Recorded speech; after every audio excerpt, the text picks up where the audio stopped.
Oh, baby, it is game time. We have a very special edition of the Dungeon of the Doctors of Doom podcast this week. So strap in, Delvers, because this week we are breaking down the 2025 DoD Fantasy Draft that just happened, as well as some player news that came out today which could affect some teams. So let's get this party started with the intros, as I am your host, Alex the Shark Sparks. And joining me is a man who could strangle you with a cordless phone. It's Mitch, the J.K. Dobbins fanboy Black. And our producer, who could kill two stones with one bird, it's Vinny, why me CMC Santucci. Say hello to the people out there, fellas, so we can dive into this spicy episode. Hello. What's up, Delvers? I would just like to point out in this background screen that the person on their knees with their hands on their head was definitely me at the fifth pick. So if you want to know how our draft went, that sums it up right here in the background. All right, well, good to know. Yeah, guys, so as mentioned, the DoD Fantasy Draft happened yesterday. We have a lot to talk about that. But first, we got to talk about the most major news in sports, which is this 25 under 25 article about the WNBA. We're gonna spend most of No, I'm just kidding. Couple stories that came out today. Rashee Rice and the Chiefs went ahead and made a deal with the league to go ahead and accept a 6-game suspension now to start the season. So instead of what we talked about previously, where we're going to get 4 games into the season, then meet with the league and try to debate between 4 and 8 games, they just straight up agreed to 6 starting at the beginning. So now people who did draft Rice hoping that he wouldn't have a long suspension, I think it kind of worked out for him. They're going to miss him for the first 6 weeks, but they will have him for the bulk of the season, including plenty of ramp-up time so that going into the playoffs he'll be up to speed, whereas in the other scenario we talked about, he may not be up to speed going into the playoffs. So, guys, what do you think? Is that, Mitch, as someone who drafted Rice, are you happy about this news, or would you have rather waited and to see what happened? No, actually, I think I would not rather risk the potential of someone taking him earlier than I did. I think I actually didn't get too great of a value for him. I think I got a value that was just right. But if we had the draft with the news before, someone might have a different evaluation of him, and I might have not gotten him. So I feel pretty content. We'll see. Yeah, so you took him in what, the 7th round, Mitch? The end of the seventh, yeah. So now that we know, because for those who don't know, we drafted last night. This news came out this morning. So, last night. For me, I drafted this morning. The draft went past midnight. But anywho, had you known today, if our draft was tonight instead of yesterday, would Rice be a higher round pick for you than round 7, or would you still think round 7 is a good value?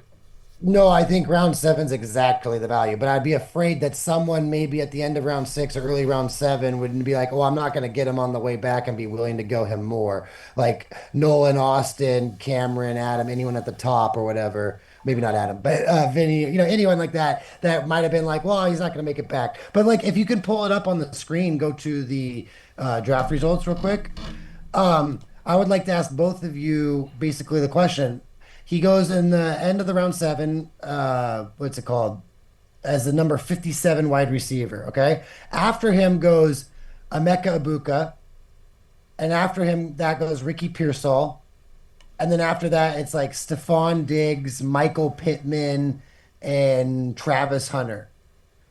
With looking at these right away, before I bring it into the Chris Godwin tie-in, because I know we've discussed a little bit earlier, but like basically my goal was to get either Rashee Rice or Godwin and hold them. So I'm just saying with Emeka Ibuka, you can argue here that yes, you probably should have taken him over Rashee Rice, but then the concerns becomes, does Godwin squeeze out Emeka by week 6 or 7 when Godwin comes back healthy? So are there any wide receivers here that you would have taken in front of Rice? So for me personally, I would have taken Ibuka, but the reason for that is twofold. One, I have Baker Mayfield, and I really wanted this stack. As we go through the draft, you'll see Sylvie took Evans like 2 picks before I was going to take him for the stack that way, and Ibuka would have been the other value of the stack. So I think there's a lot of value in Ibuka. I think he is potentially poised to have a breakout year. Now he's a rookie, so it's a risky pick, but as we'll discuss when we look at my team, I went with all first and second year players pretty much. So I'm all risk this season. But so I would have taken Ibuka above him, but I did have him queued up next. So had you taken Ibuka, if Rice had fallen to me, I would have taken him there. Because like you said, I think yes, there's a chance that that's just a wasted roster spot on your roster for 6 weeks, and then by the time he comes back, Xavier Worthy is now the one, and he's established a rapport with Patrick Mahomes, and at best Rashee Rice is a 2. But there's also a role where Rashee Rice comes back, and it's like the first 3 weeks of last year where he was like the wide receiver 1. Yeah. So like not So just on the team, but I, like I actually, overall. and I think what's really funny is we're all three going to somewhat disagree. I think Pearsall is the best of those three wide receivers. So so I think Purcell's somehow got his. Alex fell in. I think Alex somehow fell into the best wide receiver of the three. Well, just for Personally, clarity, I complained a lot about the pick. I was not upset about taking Pearsall. I also am relatively high on Pearsall right now. I more complained about like I've been that's something I've been very honest on the pod. All of my opinions and takes on the pod have been completely honest about what I've thought about players, even though I know that means it's potentially giving away information about my draft. And I said weeks and weeks ago that I thought Ibuka was the rookie poised for the biggest breakout season. I was legitimate about that. And I also said weeks ago that I was high on Evans. And as we talked about during draft night, So no. I did pass or Yeah. Evan Ingram. Sorry, I did pass on Evan Ingram, but that was only because a different tight end fell to me that shouldn't have been there in my opinion. But anyway, but yeah, so I was I would very like high on to. Ibuka, so that's why I would have gone that route. But if he was not there, I would have taken rolling the dice on Rice because I already had what I thought were two good wide receivers. So I didn't need to hit a home run with Rice, but if I did, it would have been a massive boon to my team. So Okay, so Vinny, I had the capital risk, I guess is what to say. so Vinny, go back to it. Let's say I take Pearsall instead of Rice. Then where are there any wide receivers? How far does Rice fall for you? So you're oh, I don't Alex. know. Here's the thing: is I think if there is a league format that Rice should have been drafted at this pick or even earlier, it's ours. We only have to start two wide receivers. There's no flex position. You can afford to keep him on your bench because he could be very easily a top 20 fantasy wide receiver, and you got him somewhere around like the early 30 Oh, wide you only receiver think top range. 20. Then I wouldn't take him there. I think he's got a lot higher potential than top 20. They go back to the draft results, Alex. Like you talk about Pearsall. Pearsall doesn't have IU coming back like by week 6 or 7. This is by I keep saying week 6 or 7 because that's when Rice is coming back, so it's a comparative value. By week 6 or 7, like Ayuk and Juwan Jennings can phase out Pearsall. There's no guarantees that Pearsall is that guy. That's just a hope. We've seen Rashee Rice become that guy. And then Emeka Abuka, if they run that two personnel, almost top five in the league, 40-something%. I don't have the stat right in front of me, but that's almost half the plays are ran in a two wide receiver. So you're telling me Buka's gonna take Evans' spot? Probably not. Is he gonna take a healthy Godwin spot? Realistically, no. But if Godwin can stay healthy, then you're drafting Emeka Buka right there for 6 weeks basically, and then he's going to get phased out. To whereas Rashee Rice has no injury and is coming into his apparently spot where it could be a top 12 wide receiver. Because if you look at those 3 4 weeks from last year before he got hurt, he was the number one targeted player over that time. So So, yeah, so to back you up a little bit, Mitch. Now this is a very small sample size because he only played three of games course, last year. yeah, But in the yeah, three games that he played, he averaged 13.3 fantasy points per game. That would yeah. have that rate puts him at second after only Jamar Chase last year. Yeah, So that's why when now Vinny said now top again 20, I that's was a like, huge whoa. extrapolation, right? I get that it's a very small sample size, but when you if you map it out and he was able to maintain that pace, which again I'm not saying he would have, but that's why there's so much buzz around Rice is because it is a guy that had the potential to be the wide receiver 2 in fantasy last year, and you're able to take him in round 7. Whereas if he came into the season as wide receiver 2 like Justin Jefferson did, as you'll see in our draft when we evaluate it here, that's a guy who went in round 1. So So now I'll go back and say, if you tell me Emeka Buka can phase out Godwin and stay into that 2-2 personnel where it's two wide receivers, and he gets the other the other wide receiver over Godwin, then Emeka Buka is easily the right pick right there, easily.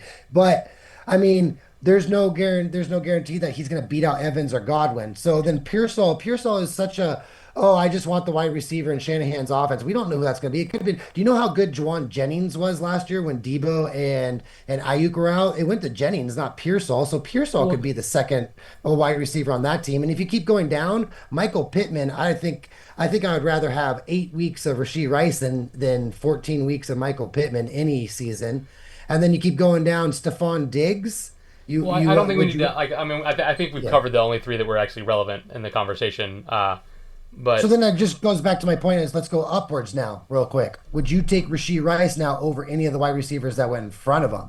Jalen Waddle, Devontae Smith, Calvin Ridley, Zay Flowers, Xavier Worthy, Garrett Wilson, George Pickens. I'm gonna say no, Really? personally.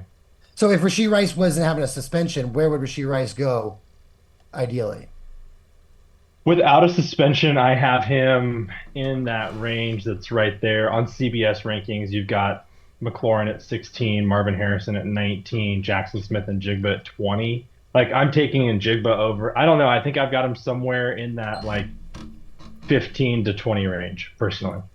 I think it just depends. Cause, so here's the problem. Even if he was not suspended, the problem is Worthy. So Xavier Worthy was a rookie last year, and he did not play well early in the season, which kind of scared people away from him.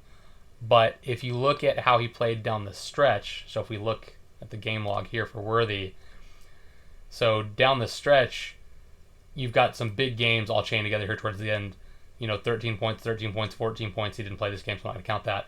Only 4, 15 points, 27 points. So when you look at, what is that, 1, 2, 3, his last 6 games, 5 of them were absolute bangers, right? So like He still missed a game, but yeah. He started to, well, yeah, I'm not counting the game he didn't play, obviously. This was the last week of the regular season. He might have just sat out because the Chiefs were resting. But anyway, in 5 of the last 6 games he played, he had absolute banger games. He obviously developed that connection. Now he's going into his second year. The concern is that with Rice having missed almost all of last year, will miss the first 6 weeks of this year. By the time he comes back, he won't be the one. So that's why I think it's kind of nebulous where he goes. But we're going to find out what happens, right? That's an interesting pick for sure. I agree with you saying, and we can move on, but I'm just saying the guys being drafted around him are clear not ones. Abuka is the clear not the one. Pearsall's not the clear one. Pittman's not the clear one. Diggs isn't. And if you go up, Waddle's not the clear one. Devontae Smith isn't the clear one. Ridley might be the clear one. I think Waddle may be the one. I said this on record. I'll say it again. I think Hill's washed. And if you look Zay at the Flowers stats, might not be clear one. Yeah. If you look at the stats from last year, in 5 games, I think they only played 5 games together. But in the games that, if you only take the games where Tua and Waddle both played in the same game, which again was not a lot of games last year, but if you look at just the 2 games where they played in the same games, he was on pace for 1,300 yards. So when they play at the same time, he is a very good wide receiver. Now the issue is, will he stay healthy and will Tua stay healthy? That's a huge if, which is why I would have avoided him personally, just because of the injury concerns. But like I do think he's better than his history shows. It's just based on when he can be healthy with his quarterback. And as far as the Pearsall concerns, yes, we don't know who the wide receiver one's going to be necessarily, but he is the wide receiver one right now because John Jennings is both hurt and asking for more money. Ayuk is starting the year on the PUP list. I forget, some of the other guys are also hurt. The running backs are also hurt that they had to bring in Robinson as a backup to CMC, and Robinson can't catch passes. So the only healthy pass catchers in that offense at all are CMC, Kittle, and Pearsall at the moment. And yes, that may change when Ayuk comes, but again, someone on an injury list, when Ayuk comes off that injury list after 4 weeks, he still has to get into football shape and then redevelop his rapport with Brock Purdy. By that time, Pearsall, a second-year player, might have taken the next step and become Brock Purdy's new guy. So or the other reality is by week 6 or whatever, week 7 when Rice is coming back, those guys have been phased out of their team. Pearsall's number could be dropped to 3, and Ibuka could be 3 as well. There's both realities. Yeah, no, there is. We don't know what's going to happen, but I mean, I didn't have the option to take Rice or Ibuka, right?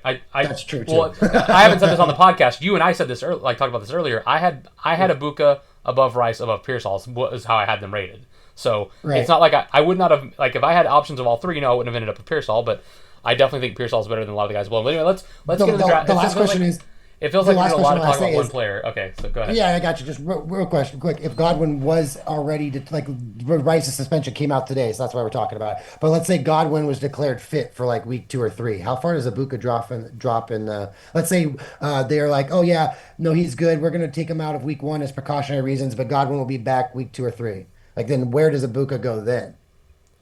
I think he falls quite a bit. I think he falls quite a bit, but also I don't think the Bucks draft Ibuka in the first round if they expect Godwin to be back healthy and fully play as well as he can. Look at how many players come back from injury and their first year back from injury, they struggle. Like, look, to bring up my boy Kirk Thuggins, right? He was an absolute beast 2 years ago. Last year he sucked, and a lot of the argument has been that he came back too early because he wanted to, play and get that contract and whatnot. Oh, I'm sure Godwin will come back a couple games to get hurt again. That's Isaiah Pacheco, he was rushed back from injury last year and did not look very explosive at the end of last year for the Chiefs, but they were playing for a title, so they rushed him back from injury, and everyone kind of shied away from him. He's a guy who was being drafted as a first-round running back last year. This year we're going to see he drops to like the fourth round, the end of the fourth round with Austin. This is a guy who was going in the first round last year, and the only reason he's dropped so far is because, he didn't have that explosiveness at the end of last year. Well, yeah, because at the end of last year he was coming back from a broken leg. Let's see how he looks now that he's had an extra 9 months to rehab that leg, right, and get back into football shape. This is a guy who very well could go back up to being worthy of a first or second, well, maybe not first, but a second-round running back instead of a fourth, all because he came back from injury early. So, yeah, Godwin may still be a great player. I just don't think he's going to be a great player, at least for the first half of this year. And if you're giving a rookie first-round draft pick half of a season on a depleted receiver core, I think Baker's going to establish that rapport with him, and he's going to take off, and then it's going to be hard for Godwin to work his way back in. But we'll find out, right? That it's all speculation. Right. It's just me personally. Yeah, I was really high on Ibuka going out this year.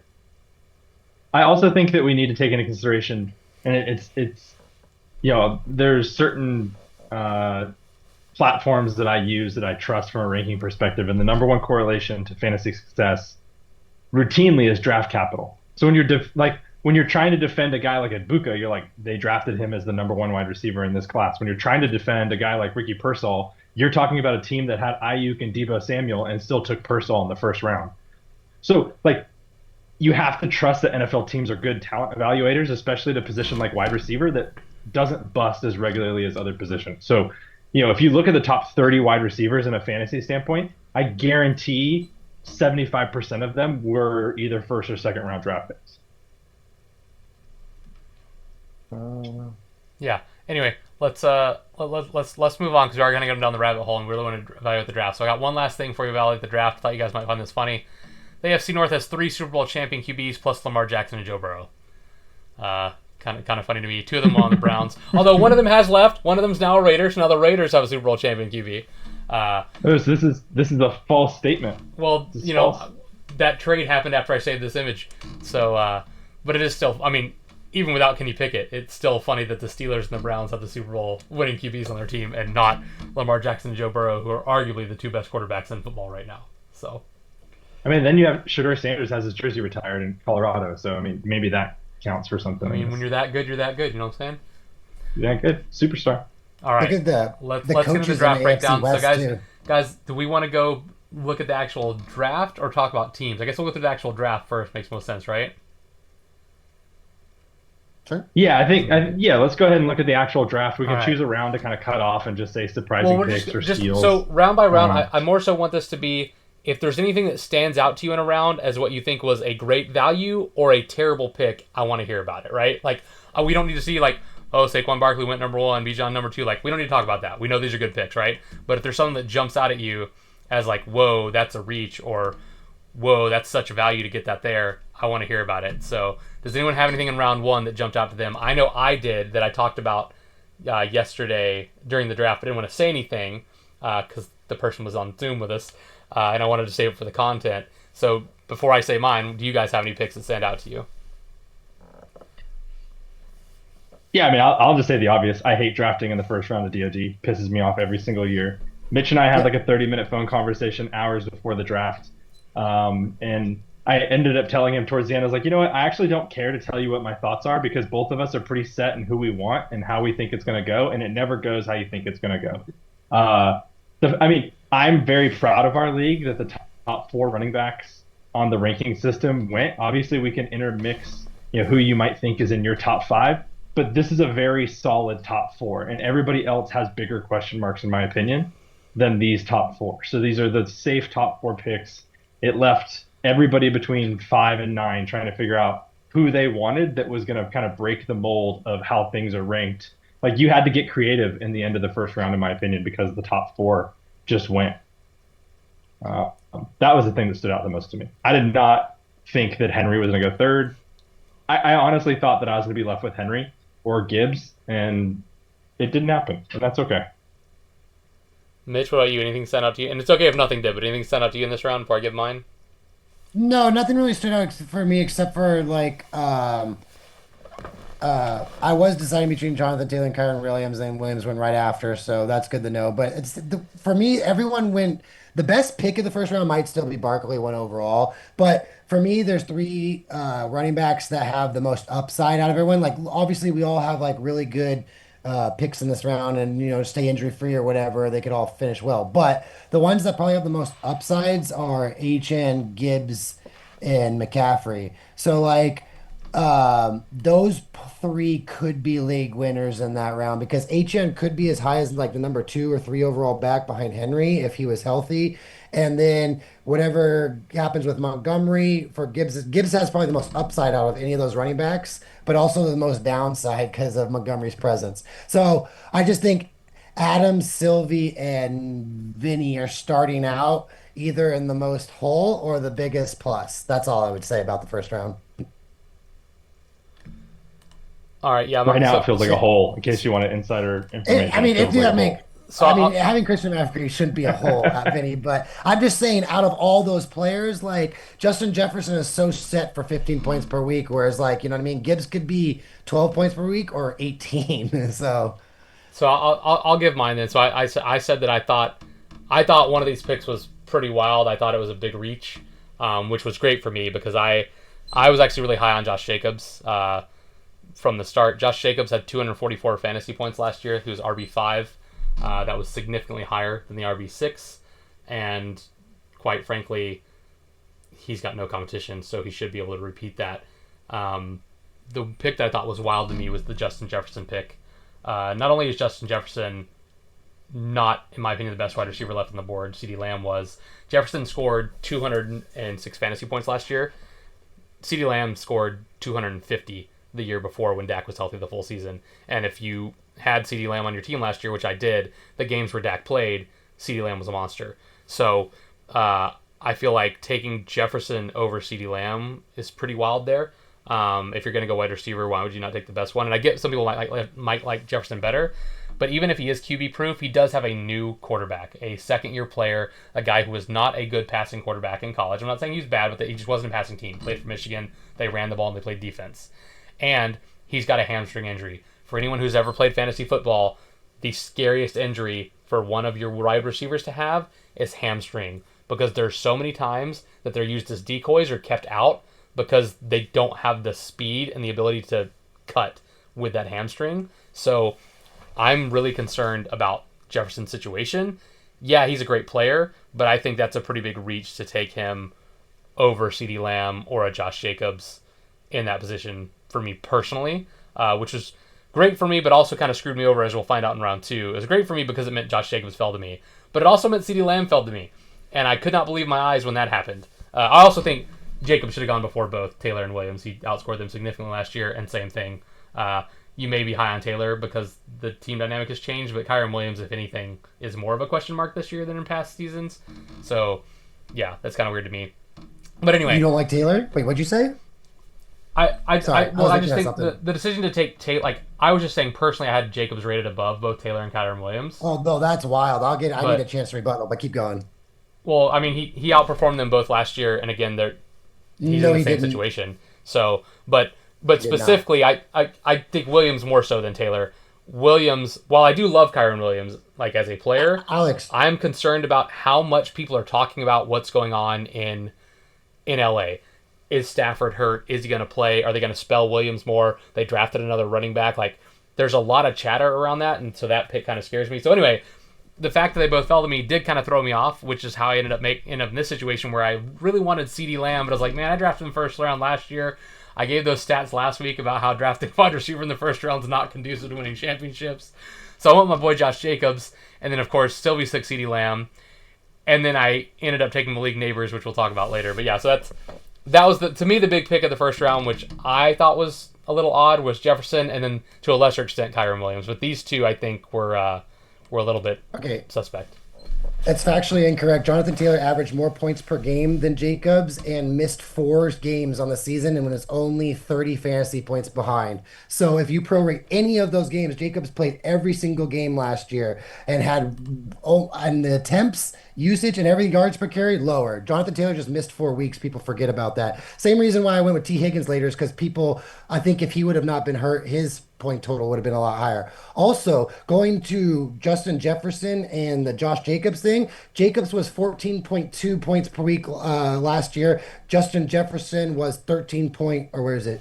Sorry. Justin Jefferson was 12.3. So that's 1.8 points more per week. Right. And then if you look back on the years, Justin Jefferson beats him, especially 2022 when Justin Jefferson averaged more points than when he averaged 14 points per year in 2022. And in 2023, Jefferson. Oh, wait, that was his year. He was Mitch, hurt. my argument was not comparing Jefferson to Jacobs. I was comparing Jefferson to CeeDee Lamb.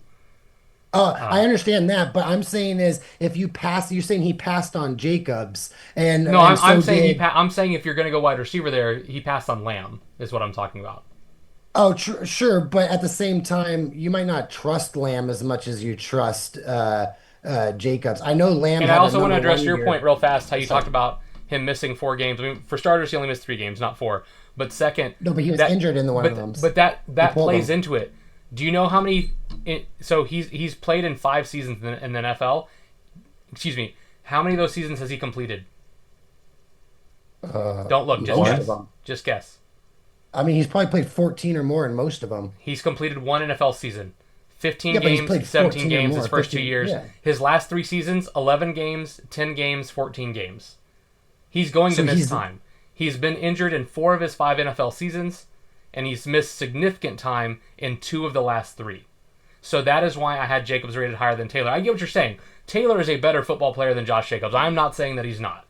I am saying that when I make my evaluations, your reliability, your sturdiness comes into it. There's a reason that everyone, like, Henry's a freak of nature because he just doesn't get hurt and he keeps playing through it.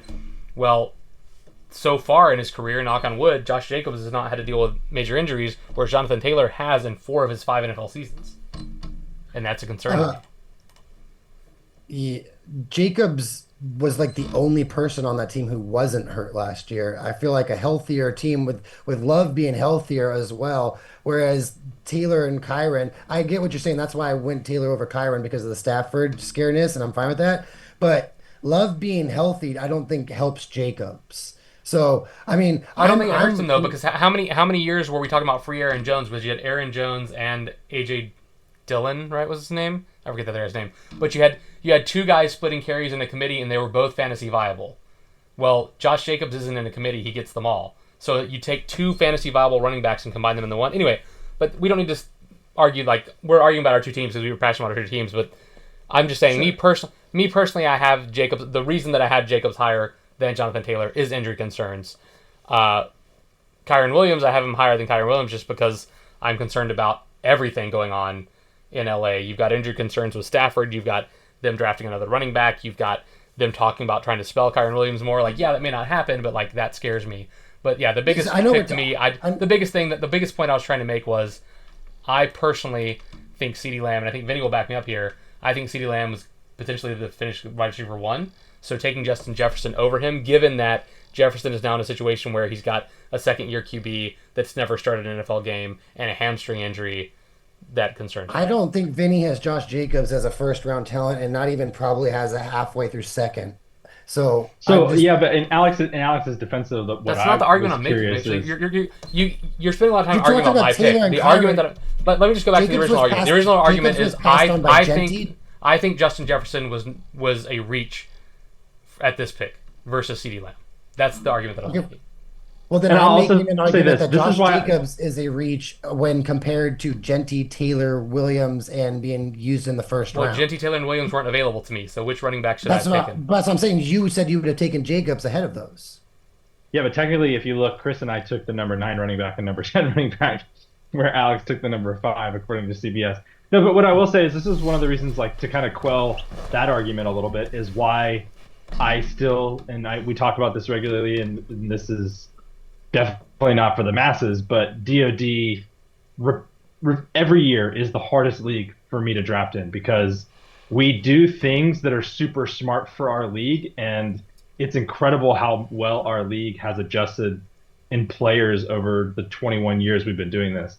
So just the fact that 10 running backs went in the first round, and I could argue that in any other league, 4 or 5 of these I'm not taking in the first round.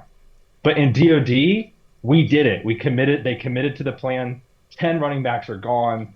Well, it's non-PPR, right? Like non-PPR definitely affects. Well, it's non-PPR. But even then, like wide receivers have a very low floor. I mean, a very low, very high floor. Excuse me. But Alex, I'm very, very curious. You said that Sylvie was taking Achane 100%, basically the whole time. 100%. Why did you not go CD? And I don't see Sylvie doubling up on running backs. Do you? Because did you not think if you went CD that you had a chance at Jacobs? And if Jacobs did get picked, would you have been happy settling for Achane or Cook? No, that's the thing. So on my personal draft rankings, I had that Josh Jacobs was in a tier higher than anyone else available. So if I pass on Josh Jacobs there, and she takes him, then I have to take a running back that is a tier lower than what I originally wanted to take. I actually would have considered going 0 RB and going CeeDee Lamb, Lamar Jackson had I made that decision, but I ended up taking Jacobs because I feel like in DoD you need to get a stud running back in order to win the league. I went over that last year, and then in our 21-year history, 15 or 16 times the first round running back is the winner. Only once has it been wide receiver, and I think 4 times it was quarterback. So you need to take a round 1 stud running back in order to win in this league. And I felt that Jacobs was better than the options left available to me on my personal rankings. I did text her immediately after the pick and ask her if I had taken CeeDee Lamb, who would she have taken? And she did say Josh Jacobs. So, and we talked about on the pod last week how none of us really comfortable drafting Achane. So I am comfortable with passing on CD just because I do think I needed Josh Jacobs, but I still wish I could have taken CD and then punted and let her take Achane, but I didn't think she'd pass Jacobs because she had him last year. He was great. She traded him away for McLaurin, and then all season she had running back issues and wished she had Jacobs back. So she did text me and say she would have taken Jacobs had I not taken him. But hey, Gotcha. I don't want to keep arguing this point because we do need to move on. So Mitch, we haven't had a pie bet yet. We need to work some out. How about straight up? I'm gonna bet Josh Jacobs versus Jonathan Taylor this year. Whichever running back has a better fantasy season loser eats a pie. I would have to probably take that. I mean, because I drafted Taylor. You drafted Taylor before me, so I'm even giving you points here. So yeah, no, for sure. And as part of an olive branch as well is like if you are thinking about listening to this podcast as a fantasy football podcast and you're drafting in other leagues, the argument we had with these players is very relevant if you draft from 6 to 10 or 6 to 11 for a lot of other people. So it's like if you did have a pick somewhere in there in another league, it does. So we're not just talking about ourselves. Also, my question will become and I will take that pie bet. My question becomes is on record pie bet. First pie bet. And this time, by the way, it's actually gonna happen because this only requires me and Mitch to be there. It doesn't require Vinny to show up since he didn't show up last year. Yeah. And most of the pie bets last year we tried to involve Vinny where he got to do the pieing, and since he didn't show up, are there any stipulations? Is there like a game minimum, like each running back has to play because that's part of my argument, right? Is that I don't think Taylor will play the whole season, right? So like, if Jonathan Taylor gets hurt, like that wouldn't be fair to like, I concede that Jonathan Taylor's a better football player. I never tried to argue he wasn't. I think Josh Jacobs is going to get 300 touches and stay healthy. I think Jonathan Taylor's going to get 250 touches on pace for 350, but miss some time. Sure, as long as Jacobs gets. As long as if he gets hurt, it's not like void. Then Jacobs' potential injuries. If week 1 Jacobs tears his ACL, I'm going to develop a drinking problem and punt the season. But at least I'll get pied in the face at the end of it, right? So, okay. Right. The last thing I'll say is I just want to ask this because how many? I know it looks really good right now. How many of these running backs? How many of these fantasy managers are going to regret going their running back early over Lamb, by the end of the season? Just for fun, food for thought. I'm going to throw my pick in there. By week 4, I'll probably be so pissed that I didn't go there. I was gonna say I might throw in Genty, Taylor, Williams, and Jacobs and A Chain. It's like in hindsight, Lamb might, but because of what you were saying, Vinny, earlier, the DoD aspect, people drafting within the league, and what Alex is saying, piggyback on everything, we all are going to try. If I was in a normal league, I probably would have gone Lamb there. But as same thing as Alex, I need to hit a top six running back to come to win a Super Bowl. I can still have a good year without a top six running back for sure. I think a couple years ago I went Mahomes, Tyreek Hill, and Justin Jefferson, and I lost to Sylvie, who won the Super Bowl. So you can still have a good year, but in order to win a championship, I agree with everything Alex said, and that's why we're willing to hit these shots. But fast forward 16 weeks, a lot of us, not all of us, are going to be happy that we did that and be like, damn, why didn't I go Lamb? We, 100%. we definitely are, because one thing worth noting is like, and I don't think this has been talked about a lot, is last year was a very unique year for fantasy football in that stud running back stayed healthy all season, with the exception of CMC, who basically never played, right? He just, coming into the season, had that nebulous injury and never played all year. No other stud running back got hurt. The reason there were so many stud running backs and so many high-scoring running backs is they all played the majority of the season. Like, yeah, I just talked about how Taylor got hurt, but he missed 3 weeks. So none of the stud running backs missed more than 3 to 4 weeks. They all played the bulk of the season. They were all healthy at the start of the year when you play your divisional fantasy games and the end of the year when you play your playoffs. So, like, if you drafted a stud running back last year, you got a stud running back out of it, unless your name is Chris Lee and you drafted CMC. So that's an anomaly. Usually injuries happen. That sucks, but it's just true. So there's absolutely a world where, you know, Derrick Henry has been flirting with the cliff for so many years. Maybe he falls off it. Saquon Barkley put a lot of tread on the tires last year. Maybe he gets hurt. You know, Bijan Robinson is with a new offense with a new quarterback. Maybe he doesn't play as well. Jahmyr Gibbs has a brand new offensive coordinator. Maybe the new coordinator loves himself some David Montgomery. Like, there's a lot of stuff that could happen here. Austin Genty, the Raiders had the worst rushing attack in football last year. Maybe they still do, right? So, like, they have a terrible. Even when Jacobs was good, they had a terrible offensive line. It's the main reason that I'm anti-Genty this year. Yeah, that's my only concern with him isn't his skill set. It's that, like, yeah, he's a lot better than Alexander Madison, but he still has no one blocking. Like, if you put me on the Raiders O-line, I don't think a lot changes, and that's a problem. You know what I'm saying? So, anyway, let's move on. Round 2, anything jump out to you in this round? Obviously, the big thing to notice is the middle of the round, the quarterback run. Yeah, we got to talk quarterbacks. Yeah, so the interesting thing here is the quarterback run, and that it starts with the pocket passing quarterback, not the running quarterback. What do you guys think of that, Miles? We call Miles the wild card. I got to admit, I did bash his pick in round 1. I like his pick in round 2. I'm a big Joe Burrow guy. I think they're going to throw a million times a game, so I actually love this pick from Miles. But it is against the grain. If you ask most fantasy analysts, they're going to tell you to take the running quarterbacks that you see the next 3 picks are. So what are you guys' thoughts on A, the quarterback run, and B, the order that they win in? I'll leave that to Mitch since he was directly affected by it.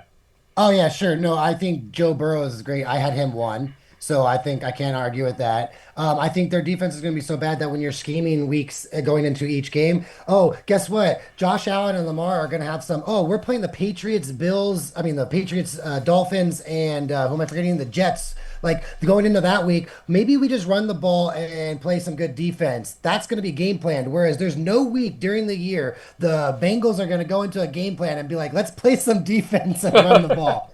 It's not happening. Every week, the game plan is going to be, we need to score 21 to win this week. We need to score 31 to win this week. I mean, imagine when Bengals are going into game plan for the Ravens and stuff like that. The Ravens are going to be like, yeah, let's play some defense and run the ball. If we get 21 points, I think we'll be fine, 28. Whereas there's no time, Joe Burrow and that Bengals offense. Second of all, I've never seen someone play so many starters in the preseason. Like, they legit had Burrow in preseason game 1 out there with their money out there with T. Higgins, and he was playing. Like, they're going to be ready week 1. So if you want the top of the line 475 QB, you want a QB ready week 1. I'm nervous with Lamar Jackson and Josh Allen with the way their team's set up, that if you were Joe Brady or who am I forgetting? What's his name? And it'll come in a second. Why would you call 8 design runs in September, October? What if you accidentally get Josh Allen or Lamar with a hamstring tweak or an ankle turn or something like that? You're gonna lose your job in September if they see some meaningless QB sneak designed run. Whereas Jaden Daniels and Joe Burrow, I'm not saying Burrow's gonna have any designed runs. They're just gonna they're just going to throw and there's no restrictions. So I'm okay with those four. I might even have Daniels ahead of Allen and Lamar, which is wild to say. I know it is. But at the same time, Well, hold on. It's wild to say because you yeah. took Lamar before Daniels went drafted. So hold on. And I would have taken Allen ahead of all of them, and Allen's my fourth rated QB. So that's just biasness of me willing to lose with certain players in DoD.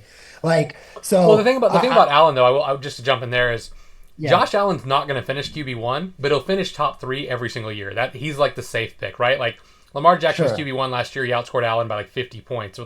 So you think, oh, I should take Lamar. Well, the year before that he was QB9, right? Like Lamar jumps around, whereas Josh Allen's like, I'm going to be a top 3 QB every year, and that's what I'm going to do. I think Jaden, yeah, I think I agree with everything, but I think he was actually fourth last year or whatever. So Or maybe three it's two, but QBs. the point is like Lamar Yeah, bounces around, whereas Josh Allen's like always the top guy. Is the point that I'm trying to make there. yeah, exactly. Baker and Joe went above, but Josh Allen finishes at that 420 mark every year is what I would analyze to say. So he's like the safest for that for Yeah. sure. Well, and then I'll say this: Jalen Hurts going there is pretty good, powerful pick too. I had Jalen Hurts number one QB last year. This is where I felt like it should have been. The only thing that makes me happy, and I'll say this, is somewhere around scroll up, Alex, scroll up a little bit.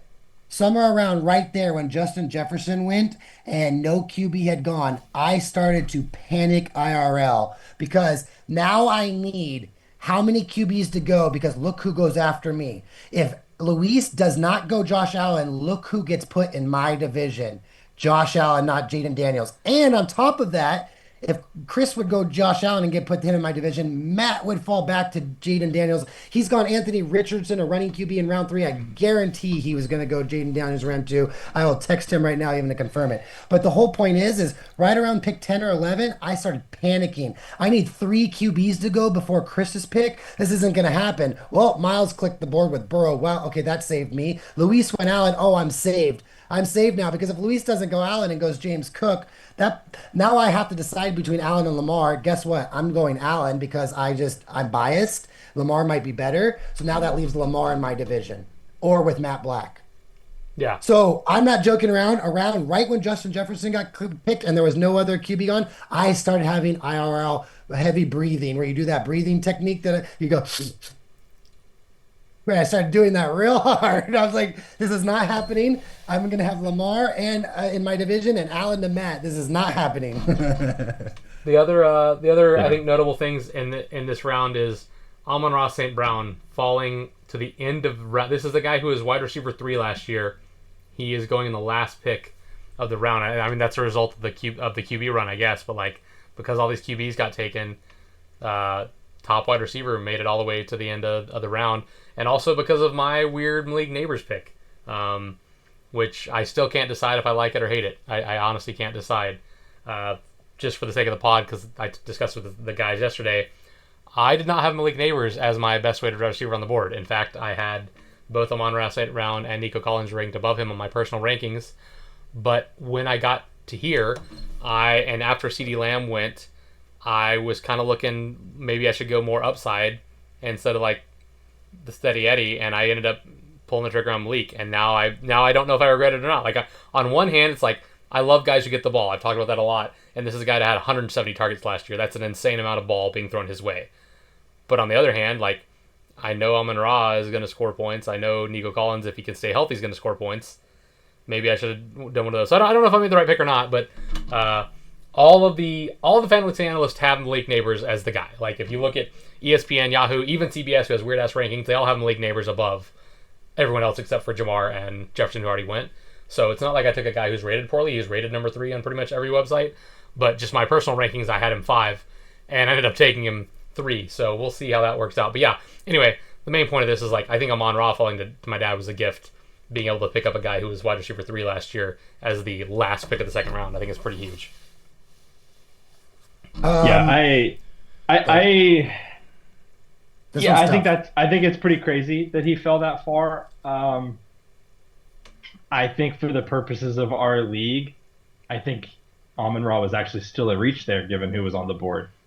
Truthfully, everybody can rank things differently. I think what Nolan's 2 picks here at 12 and 13 actually are going to make his team worse than it could have been.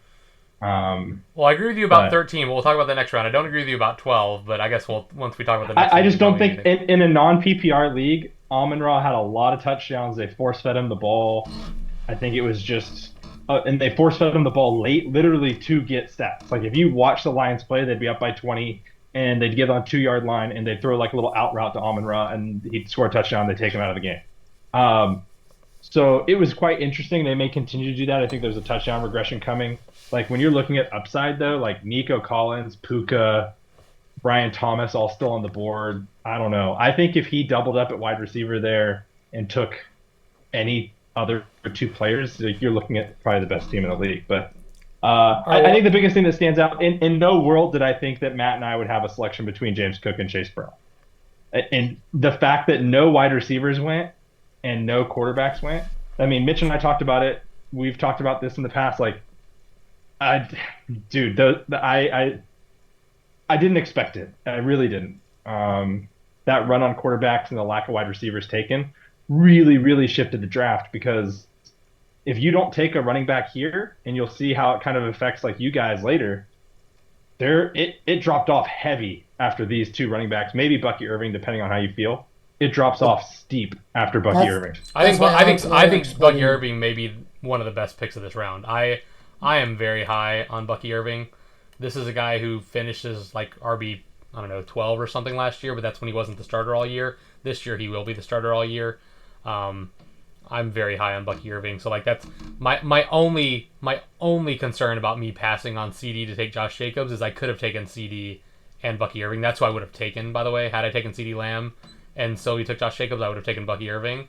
Like that's my only concern, is that Bucky Irving ends up being a top 5 running back, and I could have had CD Bucky Irving instead of Josh Jacobs from League Neighbors, but we'll see. I just hope League Neighbors works out. The interesting part is look at the time taken for those picks in that round. The other thing for me is like with Amon-Ra St. Brown, Vinny, are you saying he should have passed on him and let him go further? Yeah, so Vinny was saying Vinny had some other wide receivers ranked above him, like Nico Collins, Puka Nacua, and Brian Thomas Jr. Okay, so I kind of agree with that too, is because so this is what it's going to come down to, and the same thing with Gibbs on why I had him ranked like 9th overall. It's just because OC John Morton hasn't called plays since 2017. His running back was Bilal Powell, and his QB was Josh McCown. Okay, so he hasn't gotten a jobs in almost a decade for play calling since that time. Now, does Jared Goff, who literally was drafted into Sean McVay calling plays, and then after he left the Rams and Sean McVay gets traded to Ben Johnson's first year. Goff's first year was Ben Johnson's first year. So Goff, his whole career, has had elite play callers. Okay, so if this year, if Goff can call more of the plays and have a good symbiotic relationship of carrying over the offense with John Morton, who hasn't called plays in 2017 Jets, then I think Gibbs and Brown are going to be steals. But I don't know if I can trust Goff and John Morton to call scripted plays through 16 weeks the same way that McVay and Ben Johnson can. So I'm actually fine with the lot of these Lions, falling and going lower. Yeah, it's also worth noting, Mitch, and I can't believe I'm taking a page out of your playbook and talking about the offensive lines, but the Lions had a Pro Bowl center that left the team. So yeah. For those who don't know, like offensive line play, because line would you, the center is the captain of the O-line. He's the one that directs the blocking assignment. He's the one that calls stuff out. He has to have great symbiosis, like Mitch said, with the quarterback. So you're putting in a new center in the system. New play caller. That's a lot of changes. So, yeah, I don't know. We'll see. I'm mainly just concerned of the Nico Collins, because I took Neighbors over Collins because Neighbors are rated higher a lot of places, and I decided to go with that route because Collins has an injury history, but maybe should on Collins. We'll see. Let's move on to round 3, because I do want to kind of plow through these. We can move on. Alex, I will say, because I didn't say anything about the Neighbors stuff, is, yeah, there might have been a couple I would have ever taken, but in this league, if you're trying to win or you don't care about being 500, where you can like potentially be 12-2 or 2-12 strategy, Neighbors is the pick. That was my thing. That's why to me it was, for me personally, like it wasn't between Neighbors and Amon-Ra St. Brown. It was between Neighbors and Collins. They're both upside plays, right? If Collins plays the entire season, I think he could be very good. If Neighbors plays the entire season and has even slightly better quarterback play, Oh, then Dart comes in. That's gonna look good. Dart is That's going gonna to look well, real good. and even look, hate on Russell Wilson all you want. You got to tell, Oh, dude. I will. Like, I will. but dude, he's better than Danny Dimes. I don't know. And he's better than receivers, I Tommy. don't know. I can't remember the fake name. That guy has Tommy Sandwich or whatever. He's his name better is. than Tommy DeVito. He's Tommy he's DeVito, better than thank Tommy you. DeVito Like- at moving the chains. Yes. I'm talking about throwing the ball to a receiver. Ooh, I don't know. Russ is pretty bad. He throws a Russ lot of is moon ball. pretty Anyway, bad. let's move on. I don't talk. We're talking All right, about round too much. 3. But yeah, let's try to make this a little quicker, guys, because we do want to get to actual team evaluations, and we don't want this to be the longest Sure. episode of all time. Round 3. What stands out here to me? 2 big things stand out right away. The Kenneth Walker pick. I think we can all agree. I think that's a bit of a reach. It's not. At least I can't speak for you guys. I'm not questioning the talent. Kenneth Walker is great when he plays. The problem is he doesn't play that much. So to me, like, I love Dad's team going into here, and then the Kenneth Walker pick, I'm like, if Walker plays the whole season, I think that's great for him. But if he doesn't, I think Dad might be hurting in the RB2 department. I'll just take it from.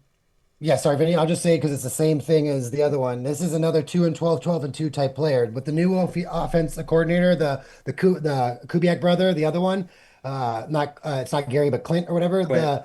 Yeah, sorry, thank you. I always struggle with names. I'm terrible with that. I think there is going to be fantasy value. So like I will get this to the later in the round 4, but like I wanted to get Aaron Jones and Jordan Mason, but in our league they went so early or whatever. So maybe this is the price that you have to pay when in DoD with these great drafters rounds 3 to 7, you might have to take a running back earlier. And Kenneth Walker is going to be the definition of league winner, league loser, because with that system, with that, I mean, we're all assuming he's going to split with Charbonnet, but we don't truly know. So we don't, but again, for me, it comes back to history. That he's played 3 NFL seasons, he's completed none of them. Right? That's a red flag to me. Yeah, The if second no one red would gotten flag to me Charbonnet, I would like it a lot. Yeah. Is their team last year their team threw the ball 600 times. Okay. Yeah. So they had to throw it 600 times, and he still only averaged 3.8 yards a carry. You know what that means is their offensive line was so bad that even when the defense was playing coverage, they still were able to stop the run. Right? That's what that means. So, like, it's not his skill that's a problem. It's he doesn't have a good blocking system. And now, I'm not saying that Geno's a running quarterback necessarily, but I think he scrambles better than a guy like Darnold. So, like, we're going to see how that plays out in that offense. Like, I don't know how that offense is going to look. Well, I'm not doubting the talent. He's talented, and if he stays on the field all season, I think it's a good pick. But I'm concerned he's not going to stay on the field all season. I think so. Okay, here's the thing. Is we've talked about it already. Like, there was so much talent on the board there still. Like, when you look at who was picked after that. Now, we called it last night. Like, what is Nolan thinking? And we said he's looking to figure out what running back he wants. Because if you scroll to the end of the 4th round, this is who. Like, he ended up nabbing, I think, Aaron Jones. But who's left? There's nobody left. There really isn't. So if you want someone who you think is a solid week in, week out RB2, he had to choose between Kenneth Walker, Chuba Hubbard, and Hampton. And so he just took the risk that he thought was worth it, even though it's too high for Walker. He doesn't pick for 22 more picks, 23 more picks. So I think he did what he had to do. Do you want Aaron Jones or Walker? I'm just saying for me personally, I'm pretty high on Hubbard and Hampton this year, so I would have taken one of them. But I get what you're saying. Do you want Hampton or Walker? Sorry, not Hampton. Sorry, Alex just confused me. I apologize. Do you want Aaron Jones or Kenneth Walker? I mean, he got both of them. So that's what I'm saying. Do you want Tony Pollard or Kenneth Walker? Tony Pollard. I probably want Pollard, or Kenneth Walker. But it's so hard to say because value is baked into that. I would not draft Walker at where he was going, but I do think he's an overall better running back than those other. No, but you're not hearing me out. No, those were available. Hold on, let me talk.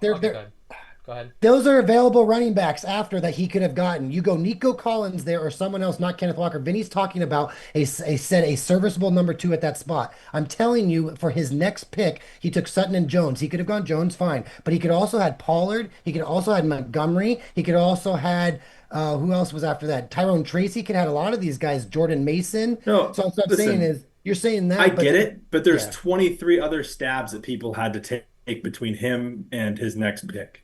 And there's only 2 other running backs that were taken in this round. So I don't know if any of us really predicted exactly how things were going to go. Then there's a run on running backs in the 4th round. I think he just took who he thought was best. Yeah, But I I, understand, but it doesn't. I Yep. understand why he made the pick. He was picking what he thought was best. Just me personally, that's not the running back I would have taken. But yeah, let's move on. The other thing to me Oh, that jumps out. Sorry, I'm not trying to rush you guys and like make it seem like yeah, my yeah, no, point's the one no, that I hear matters. It's you. just we got to get through this. So the other big thing that stood out to me in this round personally was the Mahomes pick. I think that's kind of wild. Mahomes has not been a top flight fantasy QB for years at this point, and so to be taking him here, like I think you'll notice after the first five QBs went in that second round, you're not going to see other QBs come off the board till like round five at least, and he's taking one at the top of Yeah, round three, who agree. probably is not even the like from my personal ratings, for example, Mahomes was towards the back end of my top 12, not the top end. Yeah, I don't know why this I was can to have me this was the panic quarterback run pick in my opinion. This no. was yeah. I mean, I'm going to have to you politely don't take him in disagree the with you third round. guys. I'm going to politely disagree with you. This is the number one league winner pick out of the whole draft. If Mahomes and that offense ever decides, if Andy Reid ever decides to go back to 3 years ago, the offense that they ran instead of the last 2 years when they switched it up. 2 years ago, we got burned on it because we didn't know they were switching the offense. Last year, we knew that the offense had switched and we knew it was par for the course. But wait for the year when Patrick Mahomes and Andy Reid decide we're tired of the Lamar Jackson MVP talk. We're tired of the Josh Allen MVP talk. We just got embarrassed in a Super Bowl. We're going to open the offense back up, and we don't care if we lose a couple more games in the regular season, but Mahomes is going to start throwing again. They've literally made a conscious decision to change the offense to the average yards per route ran. Andy Reid is talking, and then you could even look at Mike McDaniels. The people are accusing Mike McDaniels of copying Andy Reid, and that's why Tyreek Hill doesn't get the fantasy value get anymore. Not that he's slowed down or anything, but the offense has completely changed to a big power O offense, and they do these slant route and all these different type of routage running, yards Right, per but route. Mitch, That's what what you're like saying is if they make these changes, well, we don't know that they will because the yes, last 2 years he's been QB 8 and QB 11, right?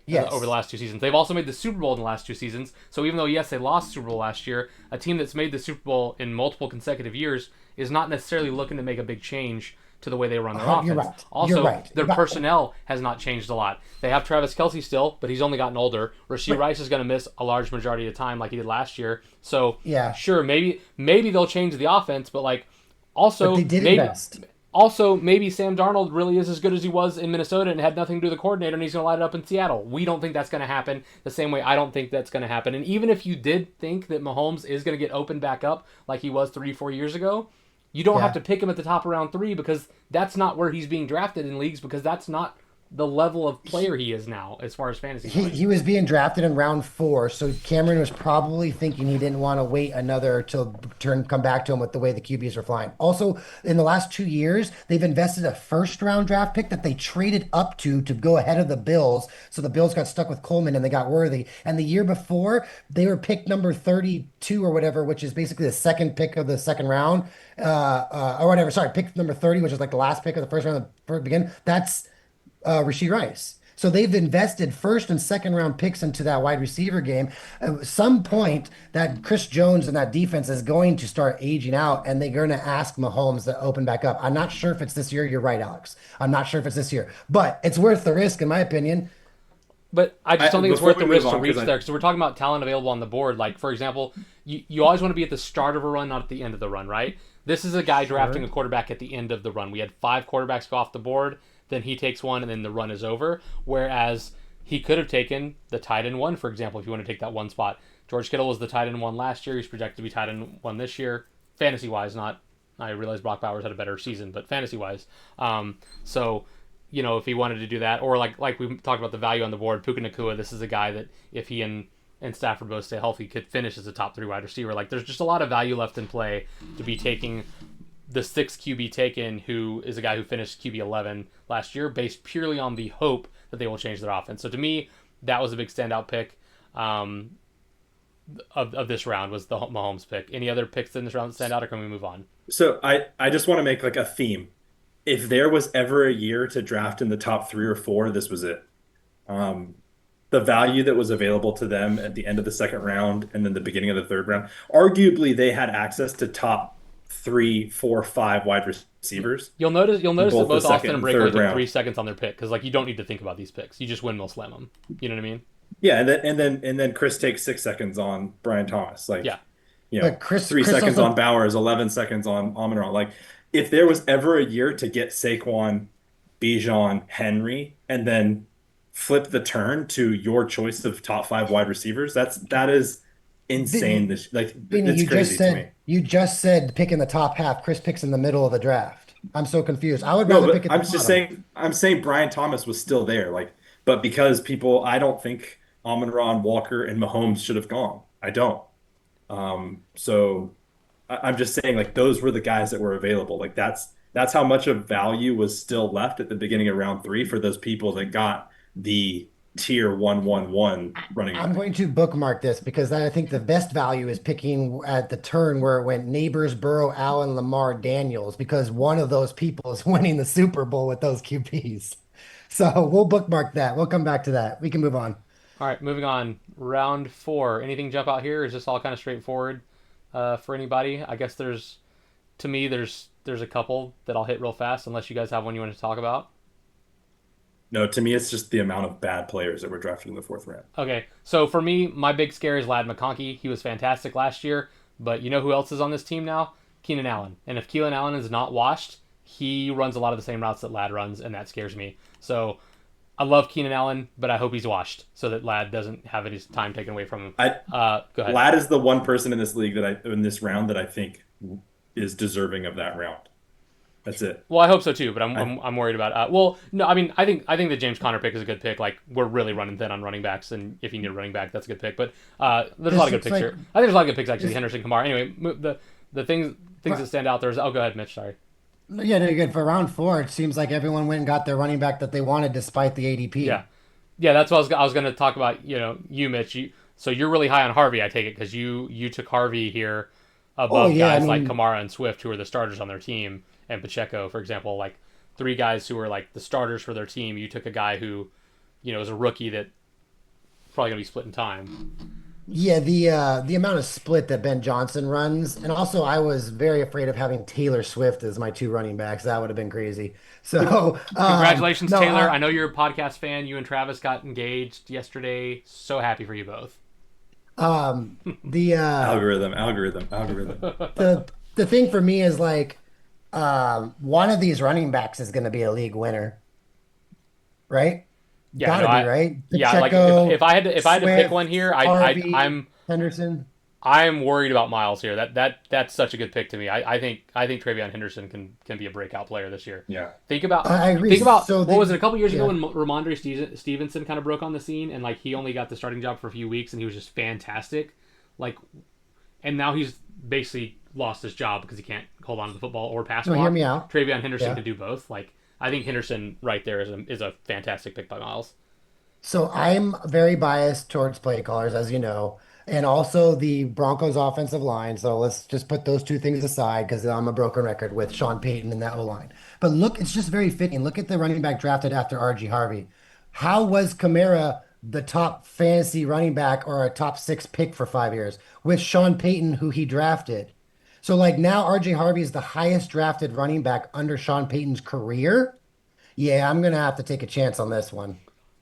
I hear you. No, it's more so. The reason I asked the question is more so that like there's no question about who the starter is in New Orleans, Chicago, and Kansas City, whereas there is a Yeah. question about who the starter is in Denver is my only concern Yeah, there. but then also if you want to talk about that other guy screwed me in Baltimore and then screwed me again in San Diego because I took Gus Edwards. So I've had Gus Edwards for 2 or 3 years in a row, and then in Baltimore he did great, or he did great for Austin. And then next year I got him, screwed me. The next year I let him go on the Chargers, and he did great for Adam. So there was no way in heck I wasn't doubling up the Broncos backfield. To tell you the truth, Alex, that was my second choice. I wanted to also double up on Jones and Mason, but people decided they wanted to take running backs a round or two early this year because they're great drafters, and there's nothing I could do about it. Yeah, our But I league has want definitely gotten more competitive over the years for sure.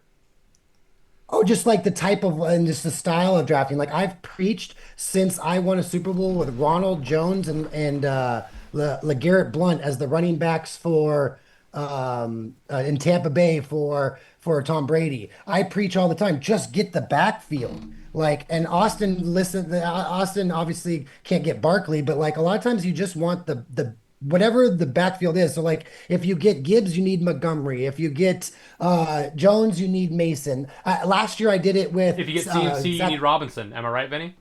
Definitely. If you do, Awkward. definitely. That's awkward. Last year, it screwed me over. I got Zach Moss, and guess what? I said, you know what? I don't think Chase Brown's really going to get drafted. He might just be on the waivers. I might take a chance on Austin Eckler. Rather than backing up my backfield with Zach Moss and getting Chase Brown, it almost screwed me last year into losing a Super Bowl. So it might screw Vinny this year. I'm always preached. It's not necessarily the guy you want. It's who's calling the plays, the offensive line, who's their QB, blah, blah, blah. So yeah, no, I preach a lot of times, get your guy. And then this year, everyone's taking backfield potential handcuffs. Like, I don't think anyone got their handcuff. So, but yeah, anyways, fun stuff. So Or I will last thing say, I'll ask, yeah, sorry, go on, Pete. Sorry. no, no, I will say this about the kind of the conversation you were talking about. One of my main, and this is if you want to talk about being honest on the pod, if you actually go back and look when we did like over under with all these players, I think we were all very honest. So this is a draft strategy that you guys can choose to use or not. I love targeting these backfields where you don't know who the starter is when you can get both. Last year, if you got Zach Moss Agreed. and Chase Brown and just wrote it, it worked Yep. out. A couple of years ago, it was Kenneth Walker and Chris Carson. Kenneth Walker went off as a rookie. Um, if you can maybe like this year, for example, you've got Pollard Spears, Warren Johnson, Harvey Dobbins, uh, you know, those types of back, Mason Jones. Like, if you can do that, one of those is going to set themselves apart, and you're getting top 15 running back value eventually. You just have to get the stack. And it's Yep. really hard to commit to taking those guys early. 100%. A lot of times it's all about the stack. I've always said the guy in your backfield that's backing up your running back or whatever is probably a better option than a flyer on someone else. And we can go into specifics or whatever. We don't have to, but Well, yeah, I mean, I mean, it's a depth play, right? Like, because if you're handcuffing your guys, then you lack depth. Which, so if there's an injury, true. or if those two guys are true split backs and don't end up having one emerge as the champion, or champion as the lead back, But you have Yeah, a you're problem. right. That can hurt almost you. every, Alex, I will tell you, you can go back and look, almost every time, one guy is significantly Becomes the better to winner. earn themselves a starting role eventually. Yeah. Almost Yep. every single time. Or Um, like last year when Montgomery and Gibbs are both fantasy starting players. So So I think you guys forget I had Montgomery and Gibbs when Gibbs was a rookie, and it played out very well for me.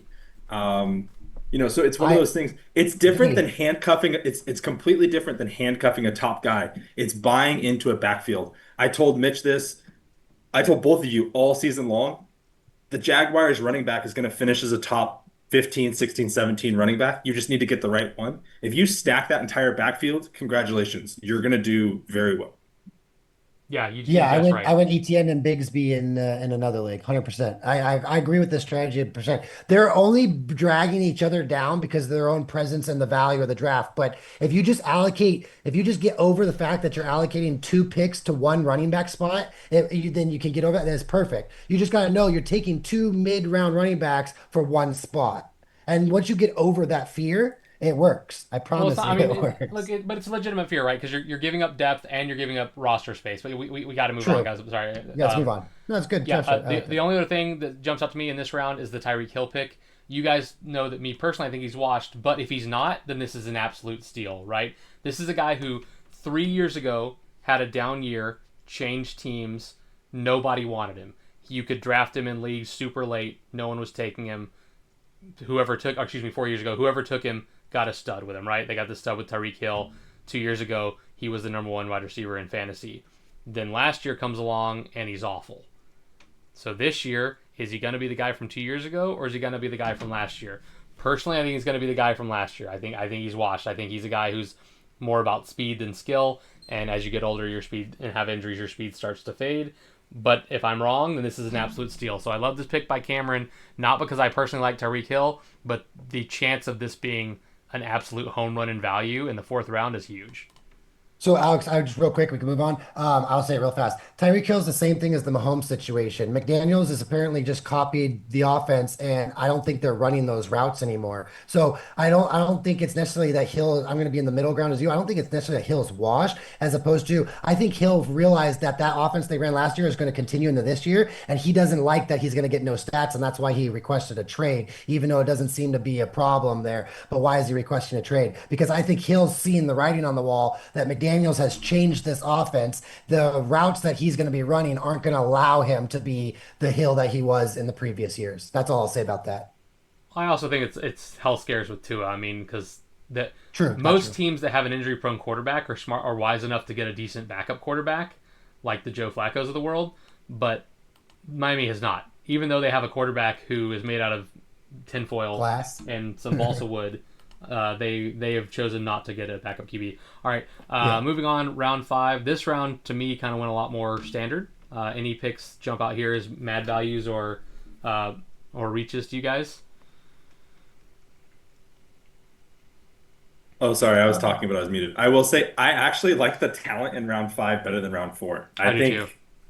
I'm like looking at this and I'm like, I would take at least half of these players over the half. Jackson, I text Austin after about 7th round. Austin picked every single pick perfectly, in my opinion. I think JSN has top 12 potential, so getting a possible wide receiver one in the 5th round is crazy. But no, there's a lot of talent here with upside. Jones upside, JSN upside, DK upside, Pollard upside, Dak upside. Yeah, I was gonna say Montgomery. Dak is a guy who was a top 2 quarterback 2 years ago. Last year he was hurt, but if you look at his history, every other year he's great. Baker Mayfield's a guy who's led the league in touchdowns 2 years in a row. So this is potentially great. And these are QBs taken. This is QB 7 and 8 taken in our league. So you're talking about QB 7 and 8 may very well finish above some of the guys that were taken much higher. And then Tony Pollard's another one. He's the starting running back. Tyjae Spears is starting the year on the IR. So Tony Pollard is the starting running back and has no competition for at least 4 weeks. And if people believe he's a good enough player, which look clearly 2 different football teams thought he was, then Tyjae Spears comes back from injury. I don't know that he's necessarily eaten into that workload because he's going to have to work his way back into shape. And if Tony Pollard's playing well, which a lot of that's going to have to do with is the offense better? Well, last year their offense was terrible because they had terrible quarterback play. This year they have a rookie quarterback. If the rookie elevates their team in any way, which obviously they think he did because they used the first overall pick on him, then I think Tony Pollard could be a steal here too. So yeah, I think a lot of great value in this round personally. All right. Kind of gets dried up after that. There's just, a lot of other stuff that kind of goes on in the last few rounds. Any other picks stand out at you guys from round 6 to the end that we need to talk about before we can just move on to actual team evaluations? We can do team evaluations. It's fine. We can always come Yeah, back. I think. I'm sure we'll come back. How about this? Like, why don't we just kind of scroll through the next few rounds and we each just pick who we think is the steal of that round? Okay. Yeah. So does don't anyone have to do see a analysis, steal we just of this round or a bust? Either one. round 5 Round 6. or round 6. Gotcha. I think round 6 is Ted McMillan to me. I think that's a great pick by Chris. I think he has super high potential. I'll be biased and say Garrett Wilson, but I know everybody hates him. I think Jordan Mason could be a league winner. I think it's George Pickens. I think George Pickens is a very talented player who's now paired up with a quarterback who matches his skill set, and I think that could go off. I think Pickens is going to be elevated this year, and so is Dak as a result of having on the team. I mean, I wanted the stack, and yeah, dude, I just don't. I don't understand fantasy. I don't know how Mahomes can go so high, and we're going to laud it in the 3rd round, and yet we have arguably the number 1 wide receiver and a top 20 wide receiver on the same team, and people think Dak in round 5 is too early. I'll do the research for next week. I want to see how many Super Bowl teams didn't have a 425-point quarterback and won the Super Bowl. We'll see. That's why that pick has mattered. All right, round 7. Anything jump out here? We kind of already talked about this round. Actually, I'm going to move on because this is where we talked about the Ibuka Parasol garbage. All right, round 8. My big observation this round is there's a lot of hot garbage that went in this round. A lot of hard garbage. Michael Pittman. Matt getting Kyler Murray that late is Michael Pittman, Stephon Diggs, Joe Mixon, who may not play football again. Like a lot of garbage taken in this round. I actually think Greg was doing a pretty good job of navigating this draft until he took 2.5 minutes to take a guy who may not play this season. Oh yeah, well, for sure. We can go in the player teams evaluations, but Travis Hunter probably is the most interesting one in this round. I think Joku might be the best value pick in this round. Or how about, I mean, ETN two. What I was going to say earlier. I don't love ETN, but ETN 2 rounds after Bigsby is pretty crazy to me. Yeah, I think it's Bixby's backfield to lose, but we'll see what happens there. There was even Also, a one rumor of that them they might might be get trying to trade traded. Etienne. I don't know if Yeah, that's true or not, but that's what I um, heard too. That's the only reason I stayed away from ETN, but I would have tried to same. This is another backfield. Get both of those guys. I did in another league, but I didn't want to do it in too many leagues, but because of the trade potential for ETN. But yeah, this is another one. Get both of those guys if you can. and then Dag going with the tried and true strategy of just get your starters locked up. Takes the defense, takes the kicker. Now he's got all those starters locked up. Boom. Yeah. All right. More hot garb in round 9, to be Well, honest. that's more due to the players available than the actual. I think it's more about players available than the actual picks. But like some of these picks, I don't think should have been drafted at all. So like that, you know what I mean? But anyway, Like who? Eckler's a very interesting pick in this round. Very good value. Oh, I think he's saying Mixon or Oh, I Judkins. I was thought we talking were about on the the last next round. round. Yeah, I was talking about I don't think it would have been worth drafting Mixon at all, especially not in round 8. But anyway, yeah. So this round, any interesting pick for anybody here? Or we go to the next one. Hmm. I don't think there's much to know about. I'll- Jacoby Yeah, Myers is going to be a steal if he doesn't get traded. He is. I had to Eckler's choose got a between lot of- Jacoby Myers and Jerry Judy. That's the thing. If Jacoby Myers doesn't get traded, I think that's a great pick. If he does get traded, I'm gonna wish I'd taken Judy there. So we'll see. That's a top offense right there, and you got the starting running back in round 9 with the Eckler though. It's pretty interesting. Yeah. Was a third string running back, but yeah. Who's? I mean, Bill, we'll see. well, technically Chris Rodriguez is the starter, but Bill Krosky's probably going to take over the early down roles, and then Austin Eckler's going to be the third down back. I think that's how it's going to play out. I don't think you're going to let some rookie come in and take a shot at your Jaden Daniels QB without trusting his pass protection. I think Eckler's got a bigger role than we think. All right, here we go. Next round, another 2 rounds later, another Jacksonville Jaguars running back going, the rookie here for the Gummy Bears. So Jags had 3 running backs get taken in this draft. Yeah, Yakov I will Lamb say picking that up Tajay Spears on the IR. But my highlight to this round, and I think everybody's highlight to this round, I was so glazed by trying to get somebody on the Bears. I almost took a Dunze the round before that I took a Dunze and left Brian Robinson in my queue. That, it is what it is. It is what it is. for those who don't follow fantasy football, Brian Robinson is now the backup and has been named the number 2 guy by the team to CMC, which, as we've talked about, has had some issues in the last few years. And Vinny has CMC, so he could have backed up him with Brian Robinson, because let's face it, whoever is the starting running back for the Niners will be a fantasy viable player. So if CMC goes down, Dad just got a massive steal, and Vinny's going to be kicking himself all season. All right, we move on to the next round where there's a lot of plus signs and S's, which is usually not a good thing. To me, the big standout here, I think, is Mitch's pick with Ollie Gordon. At the time that we drafted, there was a good chance he was going to be the week 1 starter for Miami. Today, the report came out that they expect A-Chain to be able to suit up and play week 1. So that's less exciting now than it was yesterday. However, there is a world that he suits up and plays week 1 and then gets hurt, and then Ollie Gordon is the starter in Miami. So I think this pick could work out great for Mitch. We'll see how that plays out. I mean, obviously, I don't hope anyone gets injured. The other big pick for me in this round is the Jared Goff pick. This is a guy who was QB6 last year, and Austin, up until this point, did not have a quarterback. I mean, technically, he took Drake May a couple rounds sooner, but he didn't have a real quarterback until he's the last player in the league to take a QB. He gets the QB6 from last year in round 11. We've talked about their offense may be different, but it's still a very high-powered offense, so that could be a great pick for him. Anything else besides those 2 jump out to you guys, or should I move on? Yeah, Godwin, how fast he comes back and how healthy he can be. Yeah, we kind of already went over the Godwin combo at the start, right? So let's move on to the next round. Anything here jump out at anybody? We have potentially the wide receiver 1 from the Packers and Matthew Golden. I think what's interesting is the 2 picks to me that I think are the most interesting, though, is you have J.J. McCarthy, so quarterback in Kevin O'Connell's offense. I don't think he's that good, but he could. If he pulls a Sam Darnold and he's QB7, you're like, wow, that's pretty good. And then Rachaad White, I stayed away from Bucky because I just don't know who or what he is, and is he durable? Is he going to get, how does he play out? So I think it's a good pick, Alex. I think Rachaad White is a handcuff to an unknown running back is a pretty solid move. Yeah, it was also for pass catching work. I mean, Rashad White is a great pass catcher, and as I talked about earlier, they are pretty depleted in the pass catching department. Kate Otten also was placed on IR today, so the tight end. The pick that stands out the most to me going to be Cooper Kupp.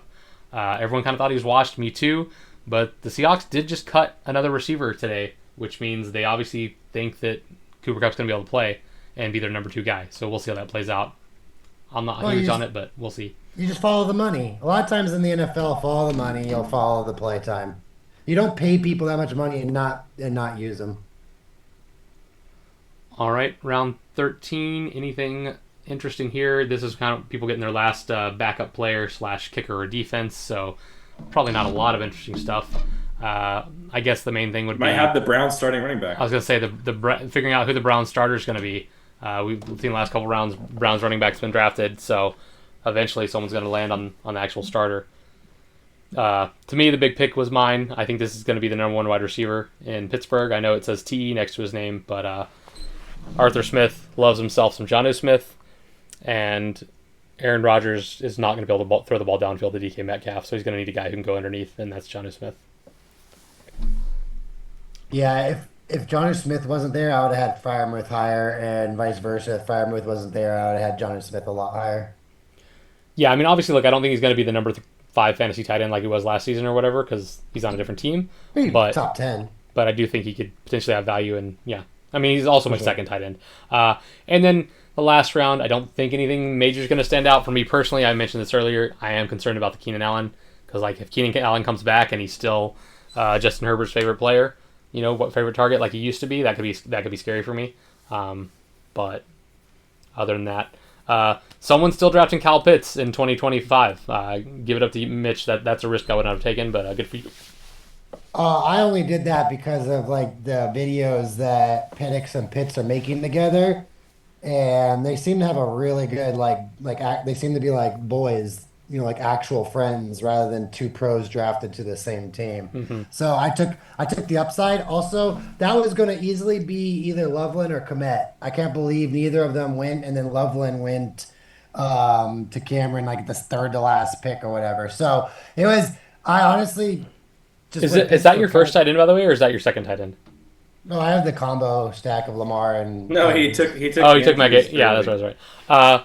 Yeah, and I mean, I guess one last pick to talk about during the draft. Vinny, you want to talk about your pick? I can't help but notice that your guy doesn't have any projected fantasy points this season. What's that about? Oh, at that point in time, I wanted Kaimi Fairbairn. He was the only person that stood. I mean, kickers to me, you have no clue who they are until they actually play a game. So I just took one of the GOATs of all time as just a little joke.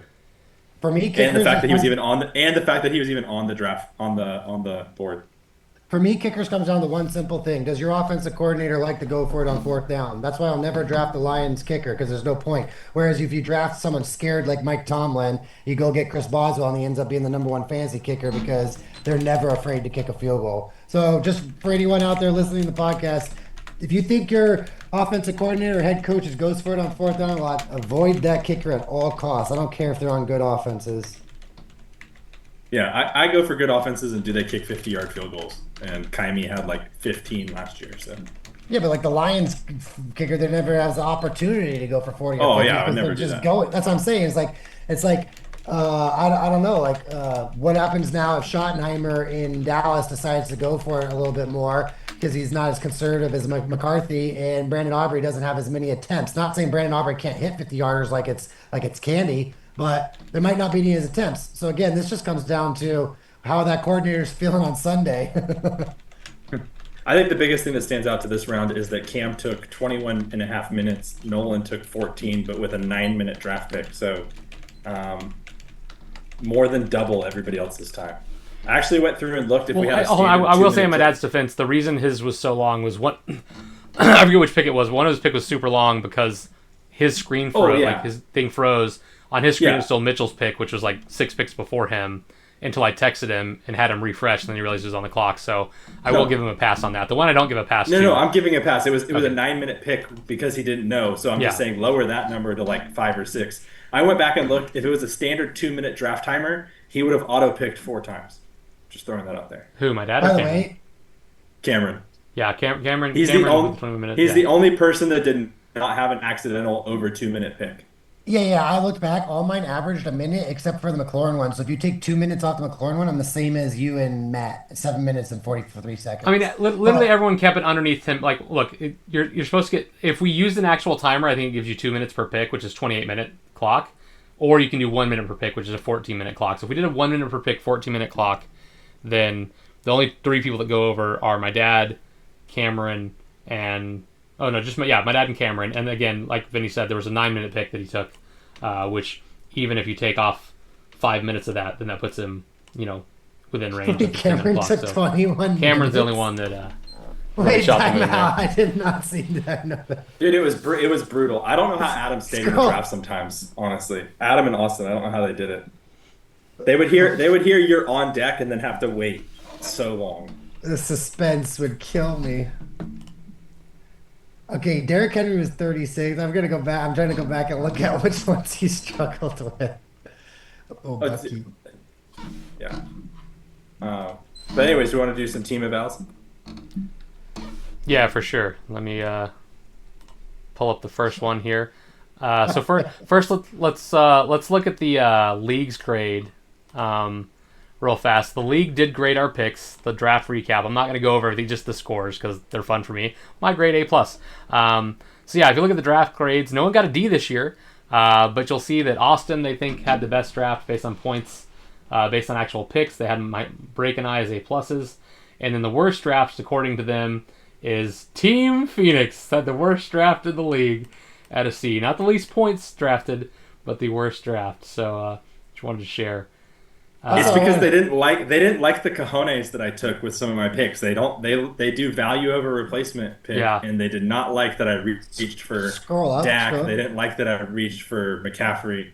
Sorry, down a little. I got an A-, but I'm behind all the B players. How does that work out? Well, because this is how many points you drafted. So like the grade is based on what points were available to you when you drafted. So why don't they rank it based off the A's through C's and then put your points next to it? But instead, I'm below. Well, because this is still where they expect us to finish, right? So like, I had the best. Like according to CBS, I drafted the most percentage of points available to me. So A+ had the best score, but I only drafted the third most points total because Austin and Brake presumably had more points available to them based on their ratings. But again, their ratings are wonky. Let's break down some teams. Wait, I actually am very curious. I did not draft a kicker, and I am like 2 points behind the number one team in projected points per week. So yeah, so you actually might have had a very good grade if you drafted a kicker. So you kind of screwed yourself. Does Matt make me the best team in the league? Well, yeah, but you didn't draft a kicker, so you don't get the credit for that. All right, let's start with the first team here. This is Austin. You guys have both talked a lot of love for his team.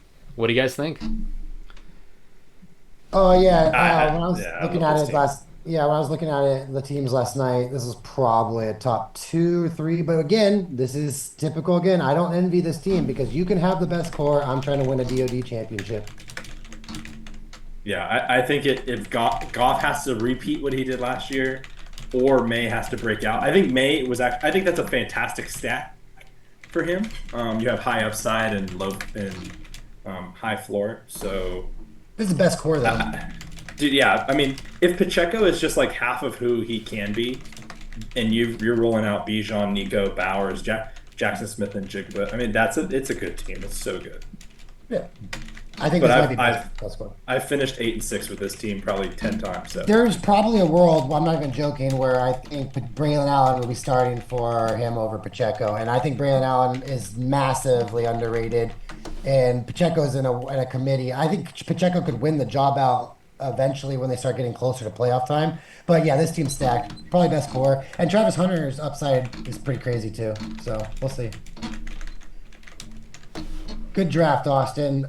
I mean, we liked his draft last year, but I said this in draft last night. I think he's on the contract trail to come back from his 2-win season last year. To me, the biggest question mark is quarterback because either Goff has to repeat or Drake May has to be decent. And to me, it was wild that he took May over Goff in the first place. Obviously, this is look. He waited. He was the last person to take a quarterback in the league, and he did the smart thing of doubling it up. But he did take May before Goff, which tells me he went into this draft believing in May and wanting May. So we'll see. Like that, if that was a great read by him, then he's hit a home run, and his team's going to be tough to beat. If it wasn't a good Can I read, just throw a quick pitch on May when you're done? Sure. If it wasn't a good read and Goff doesn't repeat because of all the changes to the offense we've talked about, then that's a pretty big hole in a league where quarterback matters so much. But the actual core of his team, this is a guy who could have been an RB1 potentially if not for his injury last year, and he's got him as an RB2. This is an RB1. This is a top 5 running back, top 5 wide receiver if he stays healthy, top 5 tight end. It's a kicker, whatever. Defense is decent. So, and JSN's no slouch. So, really like this team. Go ahead. What's your take on May? I just think a high upside. I think he takes May first because he looked at the board and said, okay, if I don't get May, I don't know exactly who's there, but you possibly have guys like Jordan Love, CJ Stroud, Tua, Matt Stafford, and Goff. And I'm not going to sit here and say that those are great, but Tua 2 years ago when healthy was fantastic. Matt Stafford has 2 wide receivers being taken in the top 15 and a running back being taken in the top 8 overall, but the top 15 in their position. So, dude, I just think he took the guy he thought has high upside, and then he was just like, I'll take whatever quarterback is still there, and I don't think these other guys are going to double up. So, it was a great pick. Anyways. All right, let's move on to the next team. Just going alphabetically here. The Serial Killers and Sylvie Sparks. I think her team, personally, is pretty good. The biggest question mark to me is her running backs. If her running backs stay healthy, they are both high-quality running backs. They, however, are both running backs that have injury concerns over the course of their careers. James Conner has never finished the season. Devon Achane has already got a plus sign next to his name. But her wide receivers, I think, are second to none. You're talking about 2 top 10 wide receivers, potentially. And even Sam Laporta, he took a big step back last year, but he was still a decent tight end. Tyler Bass, good kicker, Chargers a good defense. So I really like this team if our running backs stay healthy. The other question mark is Justin Fields. Justin Fields has always been a top 10 fantasy tight end when he starts and plays the whole season, which we're expecting him to do as a Jet. But, we'll see. What do you guys think? I like this team. The only thing I would have liked a little bit differently is instead of grabbing when you have CeeDee Lamb and Mike Evans, you're probably not competing for wide receiver spots in our league anymore. So maybe rather than Bateman, Judy, and Pittman, don't get me wrong, I really love Judy, so Judy's fine. But maybe you try and dive deeper into a little bit more running backs. I just don't, you know what I mean? As Bateman and Pittman for her is you know what I mean? So it's even if they do end up playing well, it's not going to be better than Evans or Lamb. But this is a good team if because Achane is a league winner if he's fully healthy. He on a lot of boards was number 3, 4, 5, or 6 until the report of his injury. If we draft before the report of the injury, Achane could be 4, 5, 6 drafted overall. So she might have gotten a big value out of that by timing of injury if Achane has no injury. And therefore, I would like to draft 12th and get a running back that's supposed to be going 4th. So I like this team. Yeah, this team, it's funny, during the draft, I was like, oh, I don't like that pick. I don't like that pick. And then I went and looked and saw the team, and I was like, that's a good team. Yeah. I think I said it in real time. I think Achane and CeeDee Lamb both had an argument to be taken to the top 6 of a draft altogether, and she got them at 12 and 13. Yeah. Also, I will say, I think she's just got the wrong QB in the starting spot. Justin Fields might lead the league in rushing yards out of all QBs among Lamar, Jaden, and all of them, sure, but he's not going to be fantasy relevant enough to start over Stroud or someone else that's going to be available. So she's got a good core, and she just needs to figure out Stroud or a different QB, and she's fine. It's a good team. Yeah, I think it's a really good team. The only concern again is going to be running back. If either of these guys goes down, she does have Tyrone Tracy, but Tyrone Tracy, when Scatterboo comes back, might be losing that job. So we'll see. All right, moving right along. The Flying Penguins. Did you purposely not go alphabetical and skip over Mitch? Maybe. Next up is the Flying Penguins. The Flying Penguins here, Brake's team. So I think Brake actually ended up with a pretty good team. No, he's had one major issue though. Couple of picks that to me I did not like. But the team itself is decent. I think his running backs are great. I think his wide receivers have the potential to be good, but there is an issue if you notice what team they play for. That's the only problem. It's the same one. But on his bench, he's got Xavier Worthy, which that could very well be a wide receiver 1. So I think a couple things need to happen for Brake's team to work out. One is he needs Xavier Worthy to take the job, and he can play him over whichever one of these guys is actually doing well, because one of them is going to be hurt or not the favorite target. So that's step 1. Step 2 is everyone's so high on Jalen Hurts. He was QB9 last year. Like, I'm sorry, but this isn't like fantasy football is sometimes about what have you done for me lately. Like that matters, because the play calling and the schemes and the things they changed. We talked about that with Patrick Mahomes. Like, the scheme changed and his fantasy production dropped. Like, Jalen Hurts was QB9 last year. If he's QB9 again this year, and he was taken in the second round to be QB5, that's not a good pick. So I think Brake needs Jalen Hurts to go back up to being a top tier QB, as opposed to being a back, half QB, and he needs Xavier Worthy to emerge as the starting wide receiver, or premier wide receiver, so to speak, just because he's got the same team. I will say, I think his first 3 picks were perfect. Gibbs, Hurts, Puka. Like, you couldn't have asked for a better first 3 rounds. Hurts, I think, obviously on a total points basis, definitely didn't work out. I had him. You have to realize he missed 2 games and then also played like one series, another game, and I think like a half the other game. So I think he was clearly my number 5 quarterback with the potential to kind of go back up to the top 2 or 3. There's a month where Jalen goes 14 passing attempts, wins the game against the Giants. At Cincinnati, 20 passing attempts. Jacksonville, 18. Dallas, 20. And then Washington, and then the Rams, 22. And then he played Baltimore. He had 19 passing attempts. No. There's so much upside with Jalen Hurts. The fact that he got those stats with how many times he passed attempt last year, they were dead last, 32nd in passing attempts. That could only go up, assuming Barkley even stays healthy the whole year. Let's forget that comment. Here, but how many passing TDs did Brock Purdy throw last year, if you had to guess? 25? 20. Do you know how many rushing TDs Jalen Hurts averages a year? 11. I think it's like 12 or 15, 13. No, it's 15. He had 18, 16, 14, 14. Like, there's no way his rushing, he had 18 or 14 rushing TDs last year. That was with a 2,000-yard rusher, and that was 4 TDs less than the last 2 years, 18 and 16. Like, his rushing numbers are going to be, TDs are going to be better than some of these QBs. How many QBs do you think Kyler Murray threw last year? 23. 21. 18. How many? 21. Like, how many QB TDs do you think Justin Herbert threw last year? 23. He's going to score more rushing TDs than some of these QBs are going to throw passing. Well, I'm not. Like, again, I'm not arguing that you should take those guys over him. I'm saying this is a guy who was QB9 last year, and the reason they threw so few times is because he's not a great passer, and they have a fantastic defense. So they don't have to throw a bunch of times. Yeah. Like, what changed? What changed in the offseason that makes you think that all of a sudden they're going to have to throw the ball 10 more times a game? The same risk that was baked into Saquon that maybe everybody's a little worried at breakdown. I think he's a fantastic. I don't know if you guys noticed on so many times that they had like 4th and 3, 4th and 4. What did they do? They threw that stupid little fade to AJ Brown down the sideline. I think people underrate how good of a quarterback Jalen Hurts is and how much that organization trusts him. He had almost a 70% completion percentage last year. I mean, 69%. Like, he's a very good quarterback. Yeah, and how little everything you said, Vinny, plus how little they had to use him last year for like 2 months. Like, they just didn't use it. He had 19 passing attempts in some games.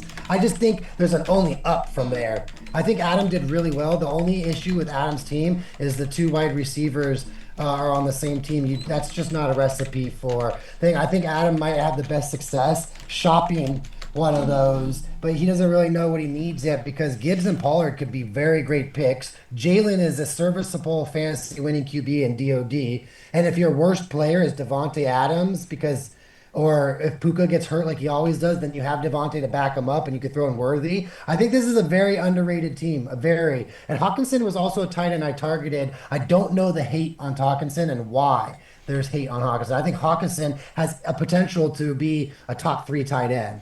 I really, truly do. So I actually think this is another top team in the league. And this is 2 years in a row where I've really liked Adams' drafting. I mean, The problem is Break had difficulty last year navigating injuries because he has no bench depth, and he's got that situation again.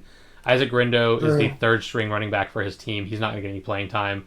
Joe Mixon, they came out today. The Texans came out today. They're not committed to him coming back in 2025. So, like, Dylan Sampson is currently third string on the team. Now, he may end up winning the job, but he's third string as of right now. Keon Coleman is fine. Xavier Worthy's a good bench player.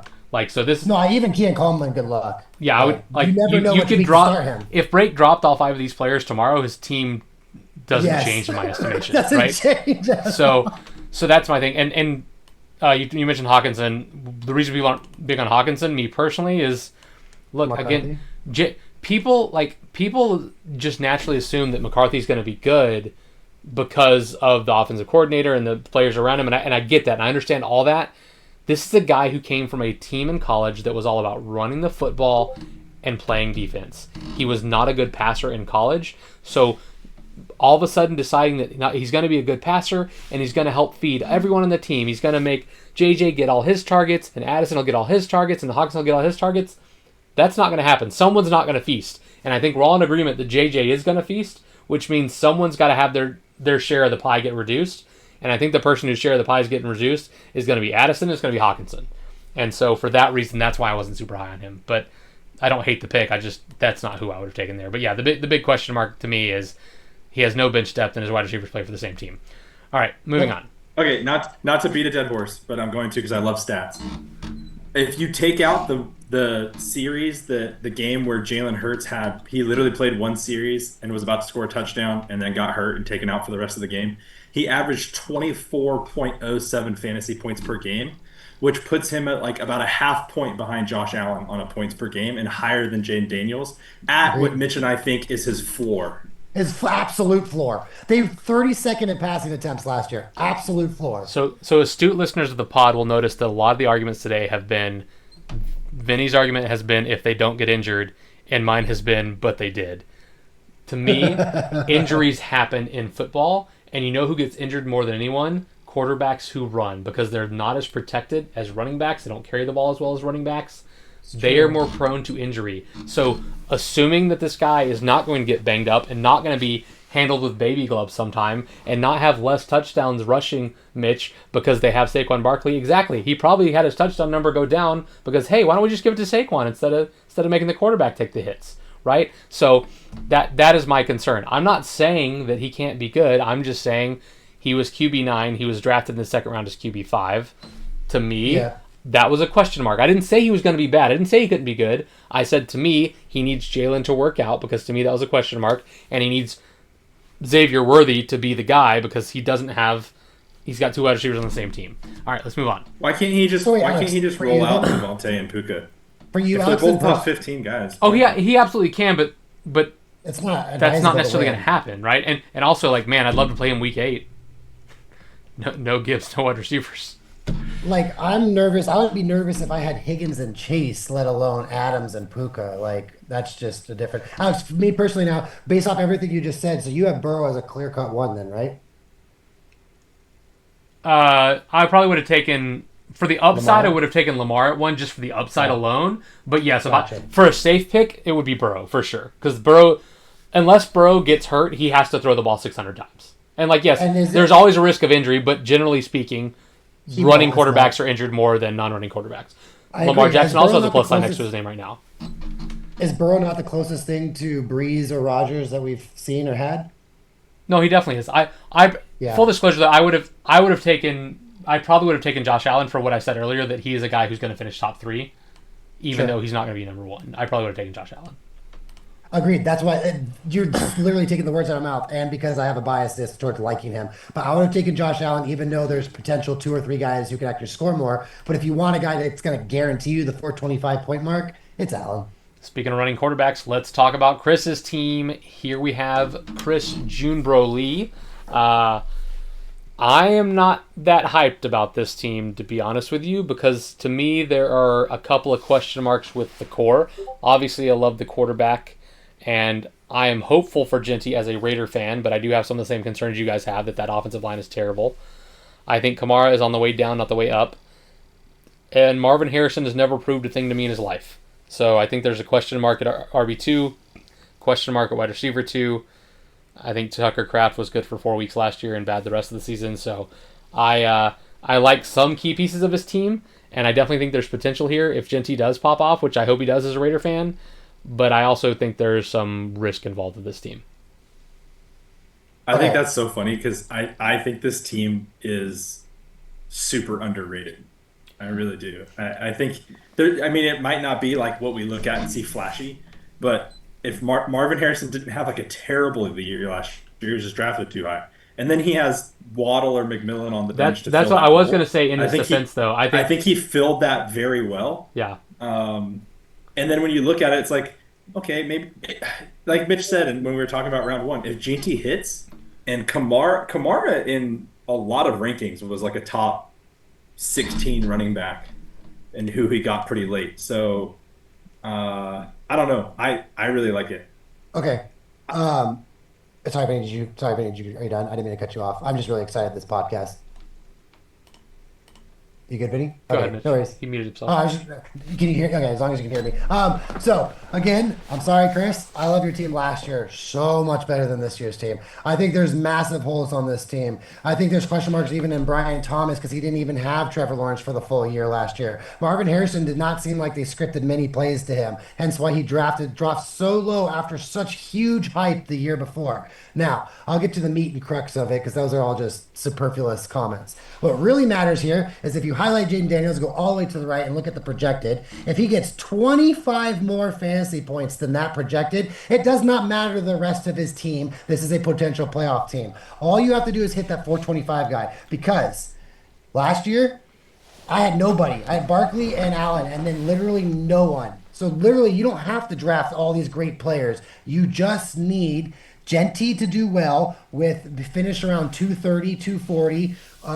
He's projected at 200. I'm not saying he'll get it, but the upside. I just want to point out that QB our running back 5 last year was 244. So like you're saying he needs to be top 5 running back. Yes, he needs to be a top 6, and then the rest of his team doesn't matter. All he needs is Jaden and Genty to hit, and Jaden to be what he was last year, which was 425, because Jaden hit 425 last year. So he just needs Jaden to be what he was last year or better, and then Genty to hit as a top 6 or 7. And then it doesn't matter the rest of his picks. He could give us all the middle fingers.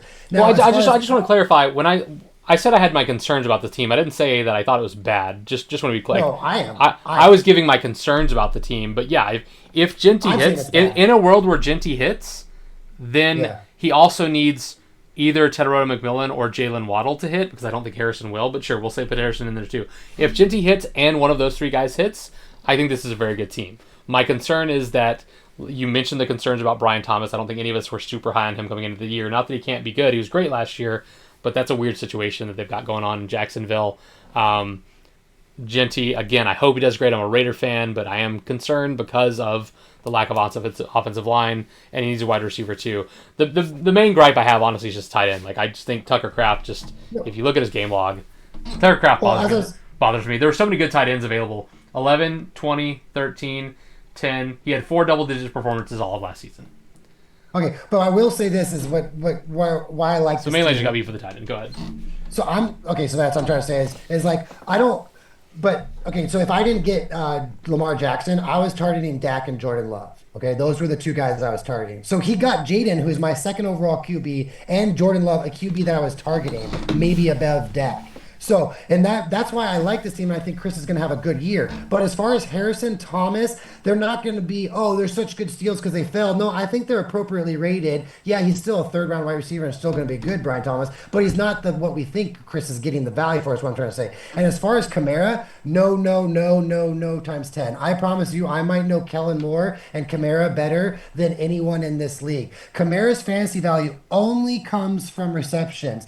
The Kellen Moore offense, every single running back that he's gone into, from Elliott to Austin Eckler on the Chargers to Saquon Barkley, they've all had less receptions that next year with Kellen Moore. Barkley had more in New York than he did.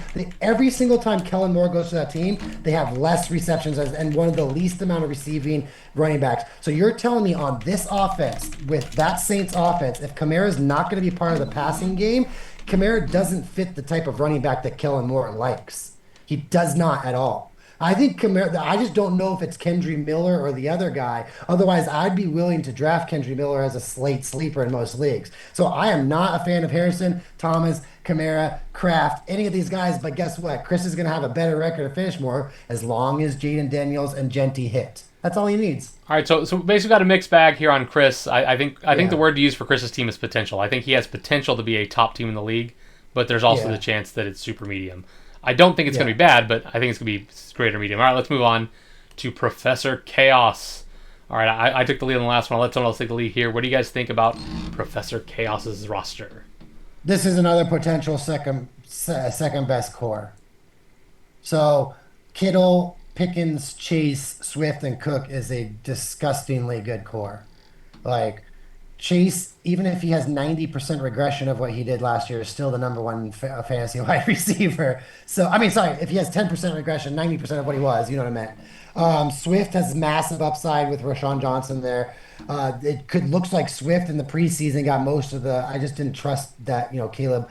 So this team, again, this might be second best core for me. And I don't know if he makes the playoffs because I don't think you can make the playoffs in DoD with Murray and Purdy. Who did you think had the best core?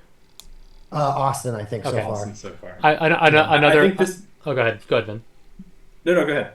I was going to say another feather in the cap of Matt here is, there's some concerns around James Cook. Well, Matt doesn't have those concerns because he has the handcuff. He has Ray Davis. So if Cook does end up hold out, not playing, get traded, whatever, he's got the starter. And in the game that Ray Davis started last year because Cook was out, guy was a monster. He had 150 yards. So they paid Cook. I know, but I'm just saying, like, if the point I'm making is something were to happen, like, he's got the handcuff for Cook. Yeah, 100%, yeah. This to me is, if I had to just say a team name, I would just change this team name to regression. And regression doesn't necessarily need to be positive or negative when you say it. But you look at it, Kyler, I feel like positive regression coming. He's going to be better. Cook, negative regression, going to be worse. Swift, positive, going to be better. Chase, negative, most likely going to be worse. Pickens better, Kittle less. It's just fascinating. It's such a good core because I think he mixed it really well. Like Cook might not be the same, but he's got Swift, who's probably going to be better. Chase might not be the same, but he's got Pickens, who's probably going to be better. Kittle might not be the same, but then he's got Murray, who's going to be better. So it's an interesting team. They could all hit. Every single one of them could hit, and it's a very dangerous team.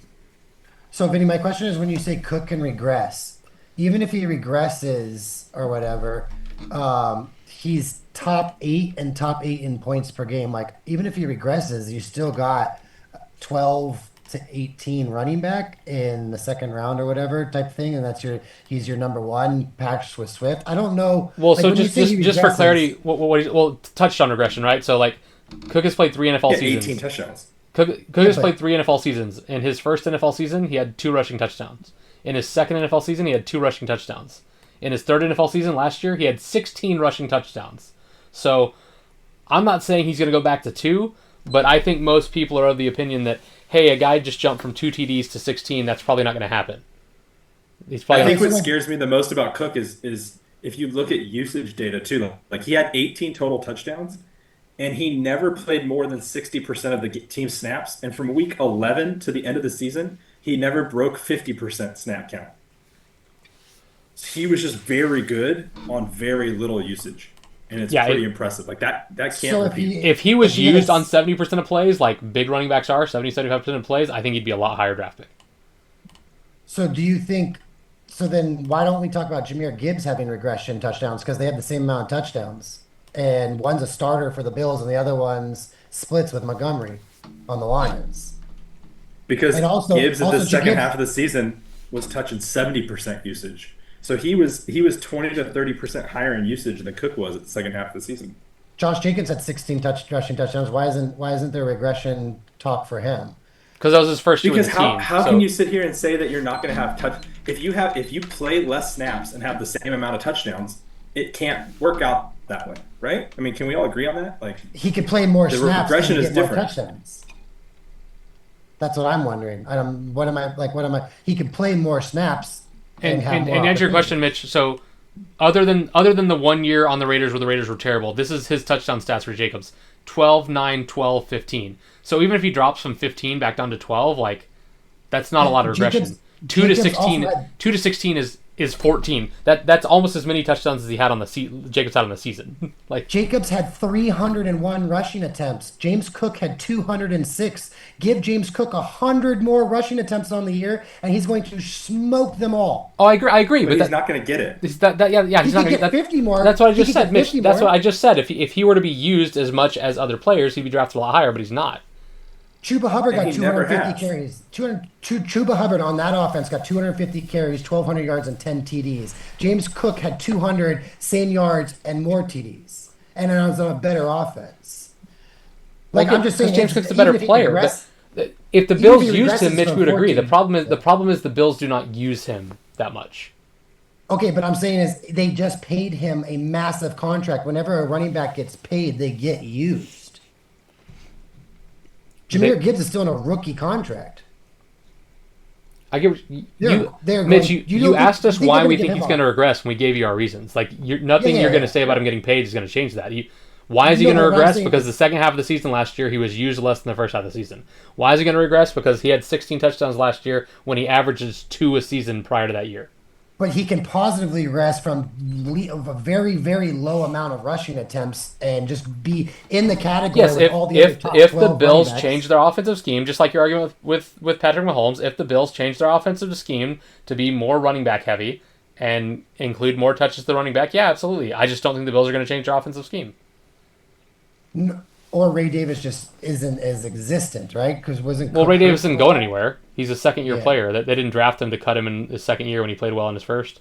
So if over a 16-game season, it's just 2 or 3 more carries a game, puts him from 207 to 255 carries, right? 16 times 2 or 3, right? Times 3. So if he gets 3 more carries a game, he can go from 2 attempts to 250, let alone get up to the 300 attempt marks like all the top 6 running backs do. Yeah, in a world where they change the way they use the running backs, yeah. No, just using him. They just give him 3 more carries instead of splitting it out, right? Right, but that would require them to change the way they use the running backs. Right. And then Alex and I would defend that gets him closer to 15 touchdowns, but not 18. He has 16, 2 rushing, 2 receiving. I mean, I don't know what to tell you, Mitch. A guy in his third season jumped from 2 TDs to 16. We think he's going to have less than 16 TDs. I don't know what to tell you. Josh Jacobs has 16. Bijan Robinson has 16. Kyron Williams has 16. Saquon Barkley has 15. But they didn't jump up from 2 the year before, Mitch. I just read you the stats. I understand, but it's the offense and the system. He's in the same offense and the system as that he was last year, and he had 16. And the year before that, it was the same offensive system. He had 2. And the year before that, he was in the same offense, same system. He had 2. Devin Singletary was the starting running back, and he was a viable fantasy running back. It wasn't James Cook. Anti-defense that he lost his second year a job to Devin Singletary. Because James Cook was a late round draft pick, and they wanted. You want to make another bet on James Cook touchdowns? Depending on who. Yeah, I mean, obviously he might not have 16, but when you guys say he's regressing, he could actually have more overall fantasy points. This might be my pie bet, actually. Okay, get on this, Vinny. Jahmyr Gibbs had 4 receiving TDs last year. I don't know how we'll figure it out. I'll get on this. It's got to be either a single James Cook bet, or we got to find a player that we compare him to. But James Cook scored 221 fantasy points last year. Take the under. You're saying he's regressing, so take the under. My bet right now is James Cook has 221 or more. That's what I would do. You're saying he's going to regress, so 221 or less. Take less. He only played 16 games last year, so is the bet in 16 games that he's going to do?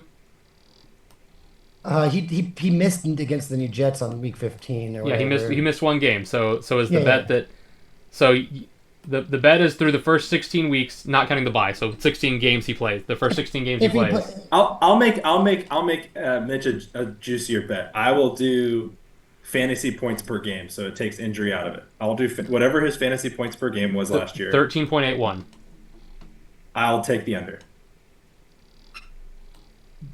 It's probably going to be like 13-3 or 14-1. So I don't know if I really. Let's just do overall fantasy points, because you're saying he's going to have lesser TDs, so therefore he should have less fantasy points. Yeah, but he also played in 1 less game, so if he just stays healthy. So then 16 games then. If he plays 15 or just the max amount of games, you could take out his best game or his worst game. I'm just saying. Well, no, just take his first 16 weeks. Like, just take out the, you know what I mean? Okay, the first 16 weeks Yeah, or whatever. I think that's fair. And Yeah, if he has less than 221, then I get pied. If he has over 221, you get pied. Yeah, And if he has I'll make exactly you a bet. 221, you both get pied by me. All right. No, We can do that one. and here, you know what? I'll do it because you guys are doing it for the other one. Let's just do 221 on the season. So he doesn't miss a single game. No, We'll just do 221 221 through 16 games. That Mitch was cool with that. That's exactly what we want to see if he regresses or does better. I mean, you know. You guys both cool with that? All right. Yeah, that's what I'm saying. Okay, It's like, well, yeah. you- All right, you're saying boom, lock it he's in. 2 aggressive. pie bets. All right, let's move on though. We got some more teams to cover here, and we are going long as it is. But I hope you guys enjoy it because it's the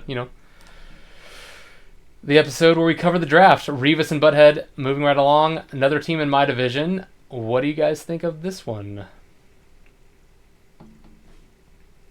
All right, well, I'll go first since you guys aren't talking.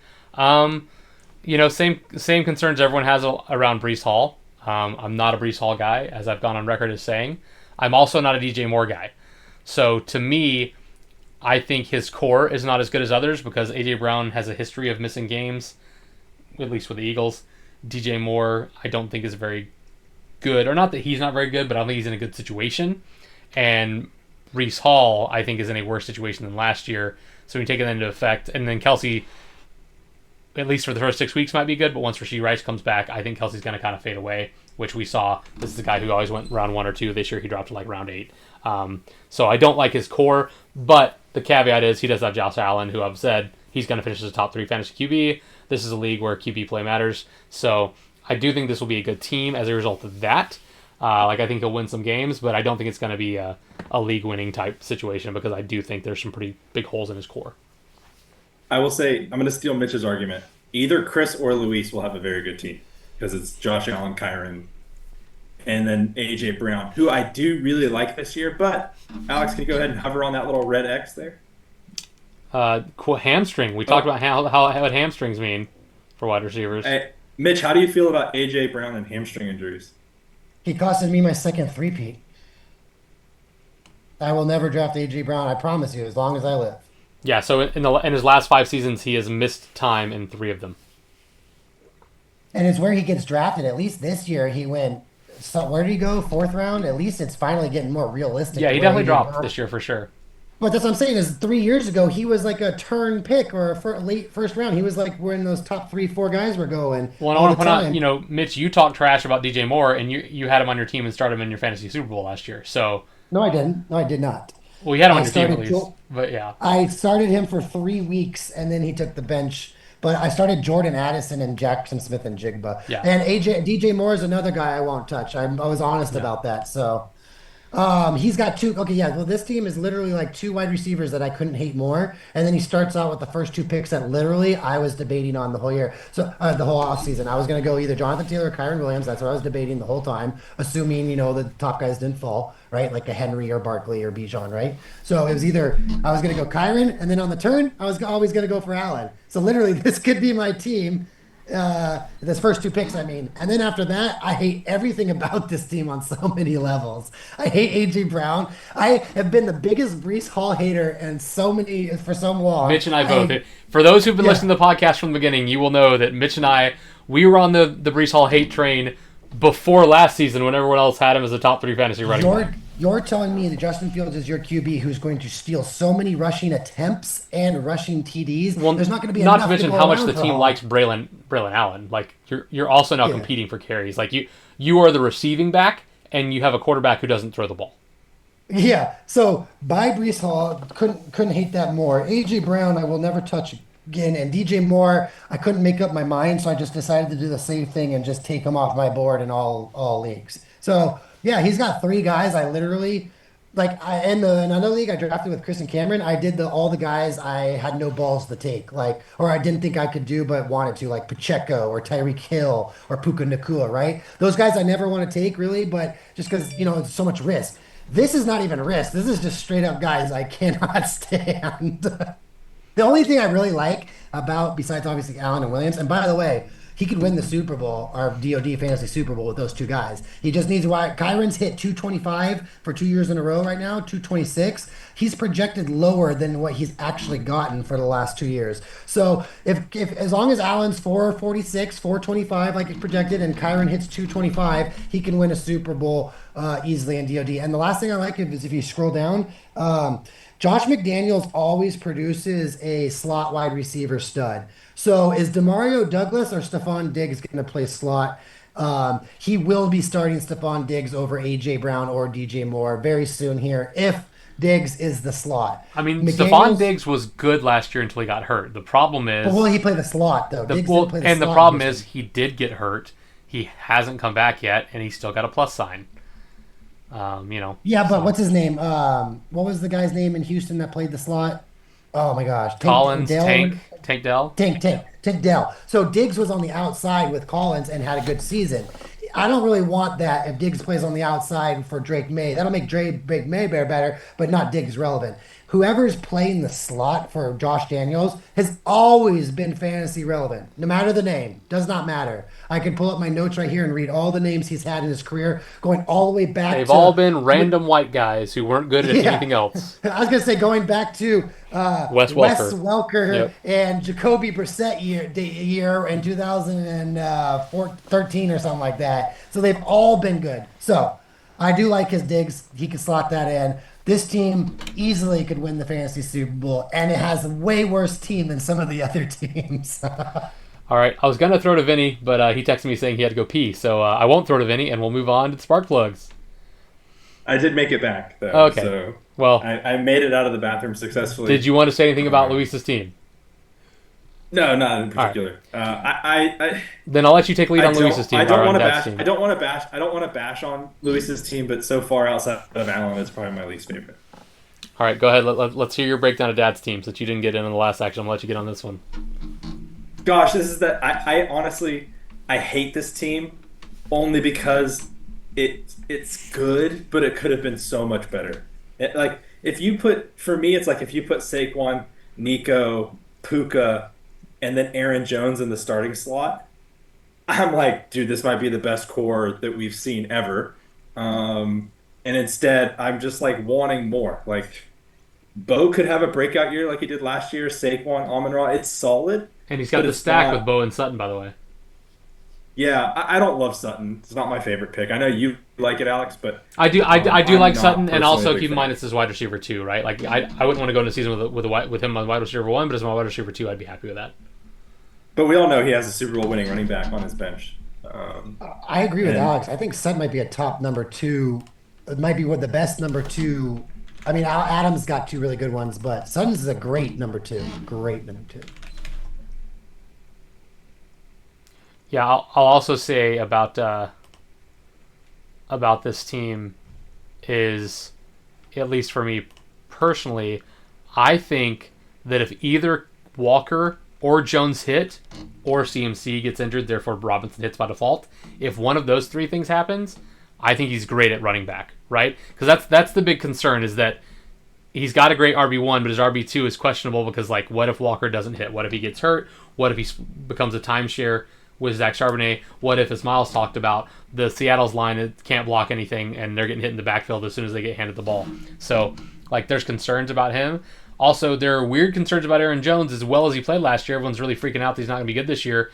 What if he is? So I think if either Walker or Aaron Jones hits, or, like I said, Brian Robinson gets the job because something happens to CMC, which I hope for any sake doesn't happen. If one of those things that happened, then I think he's stacked at running back. He is solid at wide receiver. He's good at quarterback, and he broke defense and kicker early, so he presumably has some of the better defenses and kickers in the league. The only question mark then becomes his tight end, which is hit or miss, right? Zach Ertz is decent. He's just old. So I do like this team, and I will say I think he has some of the best bench depth that we've seen from the teams we have seen. We've seen a lot of teams that are very top-heavy with no bench depth. I think this team has pretty good bench depth. I think this is the best drafted team outside the guy besides the 4 who got a top QB. So for me personally, like, If he just goes back, like Amon's not bad or whatever, but if you just go back and get rid of Walker and make that as Nico, you could substitute Cortland Sutton out, and then you can use that 5th or 6th round pick on any of the running backs that are available. Because if he just backs up Aaron Jones with Jordan Mason and solidifies the Minnesota running back field, or he backs up Barkley instead of. Look, I drafted Elijah Mitchell many years in a row just to have the backup running back on the San Francisco 49ers with Shannon. So I understand this. But when Barkley gets hurt, it might not correspond with when Christian McCaffrey gets hurt. So for your own personal team, when Barkley or if Barkley gets hurt, you need to have the fill-in then. Well, you can't trust Aaron Jones because it might be a split with Jordan Mason, or you don't know who's getting it there. And McCaffrey might not be hurt yet to plug in Brian Robinson. So now you don't have a running back. Whereas if you'd have just gone Shipley and then maybe just passed on Walker or whatever, and then just backed up Aaron Jones with Jordan Mason, then you could have Barkley and Aaron Jones as your 2 starters, and it would have been St. Brown and Nico out there. And I would have taken this team over any other team in the league. But that just comes down to what your own personal preference is and the DoD drafting style, where it's like, Nolan is drafting best available player, whereas it might be best to just solidify a backfield. Just go get the Philadelphia Eagles backfield and go get Minnesota's backfield. That might be the better play. But other than that, this is another potential playoff team easily. I will say that the one counterpoint I have to that, Mitch, is I think Yeah. sometimes you have to play to win, not play to not lose. I get what you're saying. Sure. If Saquon goes down, you want to have his backup. But realistically, Will Shipley is not Saquon Barkley. And, I mean, we saw that with how many years in a row was it, this could be Miles Sanders' year, and it's not. This could be, Kenneth Gainwell's year, and it's not. Because the Eagles had a bunch of random guys trying to be the running back until they got Saquon, and Saquon hit. Yeah, so if Saquon goes down, even if he has Will Shipley, I don't think honestly, you may still start Aaron Jones that week over Will Shipley. Whereas if CMC goes down, Brian Robinson is slotted in as a guy who's going to get 20-plus touches a game in a powerful offense. And so I just meant specifically for your team that you can't control it when they do go down. So it's like you can't. It's like, yeah, great. If CMC and Barkley go down, then he's perfect because he's got. No, I get what you're saying, but I'm just saying instead of making a bet on like how do I win if Barkley goes down, he's making a bet on if I stay healthy, how do I make my team better if someone else doesn't? So that's kind of my argument there. But I really like this team. I do too, because he's got 2 Super Bowl winning players between Barkley and Aubrey. So. Oh, and real quick about the Sutton. I had Sutton as my wide receiver 14 in my personal rankings. So yeah, he would have been a top tier wide receiver 2 for my personal rankings. All right, moving on. Let's talk about Team Dinosaurs. Miles Black, the wild card. I went on record that I didn't love his first pick. I wish this was CD for his sake. But I love the rest of this team. Oh yeah, this is probably the best overall, one of the best overall teams. Like I said, like Austin's core, Matt's core. But if you have to include everything, because in my opinion, you need one of those 425-point QBs. So he's got that check mark, and then you look at the rest of it. I've already said for Luis's team, who all you need is Allen Williams, and for what was the other team? I said all you need is Jaden and Jaden Josh Daniels Allen and Genty, those 2. So if that's all you need, well, he's got Burrow, so he just needs Jefferson to be a 14, 15 point a week to match one of the running backs, one of the high-end running backs, or he's going to make it up with having a good core. Ravens D, Chuba is a great pick. Henderson's a great pick. Abuka, especially if Godwin doesn't come back, Abuka is a great pick. So this is if I had to pick someone out of that division right now, I think it's going to be Miles. Yeah, and Miles went 0 RB, right? He went wide receiver quarterback in rounds 1 and 2, and he still ended up with Chuba Hubbard, who was running back 13 last year, so almost a running back 1. And Travion Henderson, who, at least me personally, I think he's going to be the guy in New England. And who's their coach again? Oh yeah, it's a guy who only likes to run the ball because he had Derrick Henry for so long in Mike Vrabel. So, okay, he's the starting running back for a team that's going to probably love running the football. For sure. Sounds good to me. So I think he ended up with some pretty solid running backs considering he went the 0 RB strategy. You guys know I love Abuka. Jefferson, look, I didn't like the pick for its value, but it's not because I don't like Jefferson. I think Jefferson is a great player. So I do like his wide receivers. He also has Jameson Williams on the bench, who I think could be a very good player this year with that Detroit offense, because they are going to be a little different. And Jameson Williams is looking much better in camp. So I think that could be a guy. And me personally, I'm afraid of Keenan Allen, because if Keenan Allen goes back to being Keenan Allen, that really screws my Ladd McConkey pick. So I hope that doesn't happen for him. But the rest of it, yeah, I really like the core. I think his issue is going to be running back depth, because if something happens to one of his guys, or Henderson ends up not being the guy for some reason, I think he will be, but if he doesn't, or if Chuba Hubbard ends up not being the guy because they have other running backs there, then he's got 2 backup running backs as his RB3. I agree with you. I think this team is super strong. I think with pairing Jefferson with 3 wide receivers who in my opinion, one of them will exceed their expectation, is great. The only concern, I know I like Henderson, I like Hubbard. I don't necessarily know if I want to start both of them.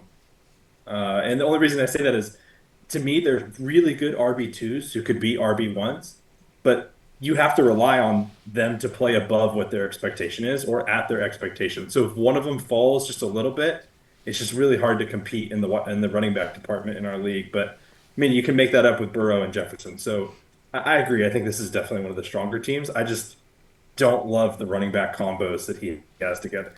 Yeah, well, for me, it's not. I really like his running backs, but for me, the concern is he has no depth at running back. He's got Jordan Mason, who is a backup to Aaron Jones, who played really well last year, and he's got Cam Skattebo, who is a backup to Tyrone Tracy, who played really well last year. Also, Skattebo missed a lot of the preseason with injury, so he's a rookie who's not going to be up to speed right away. Yeah, as long as nothing happens to Henderson and Chubbard for the first 3 or 4 weeks, I think by week 6 or 7, Mason's going to be at least in the committee, and Skattebo will be at least in the committee, and then eventually, I think there's a strong chance they're the starters. I mean, I'm not saying that can't be. I'm just saying, like, as it sits right now today, For sure. he needs Henderson and Hubbard to hit. I personally think they will. I really like Miles' team, but I'm saying, to Vinny's point, if one of those 2 guys doesn't hit, he doesn't have a solution for it as it stands.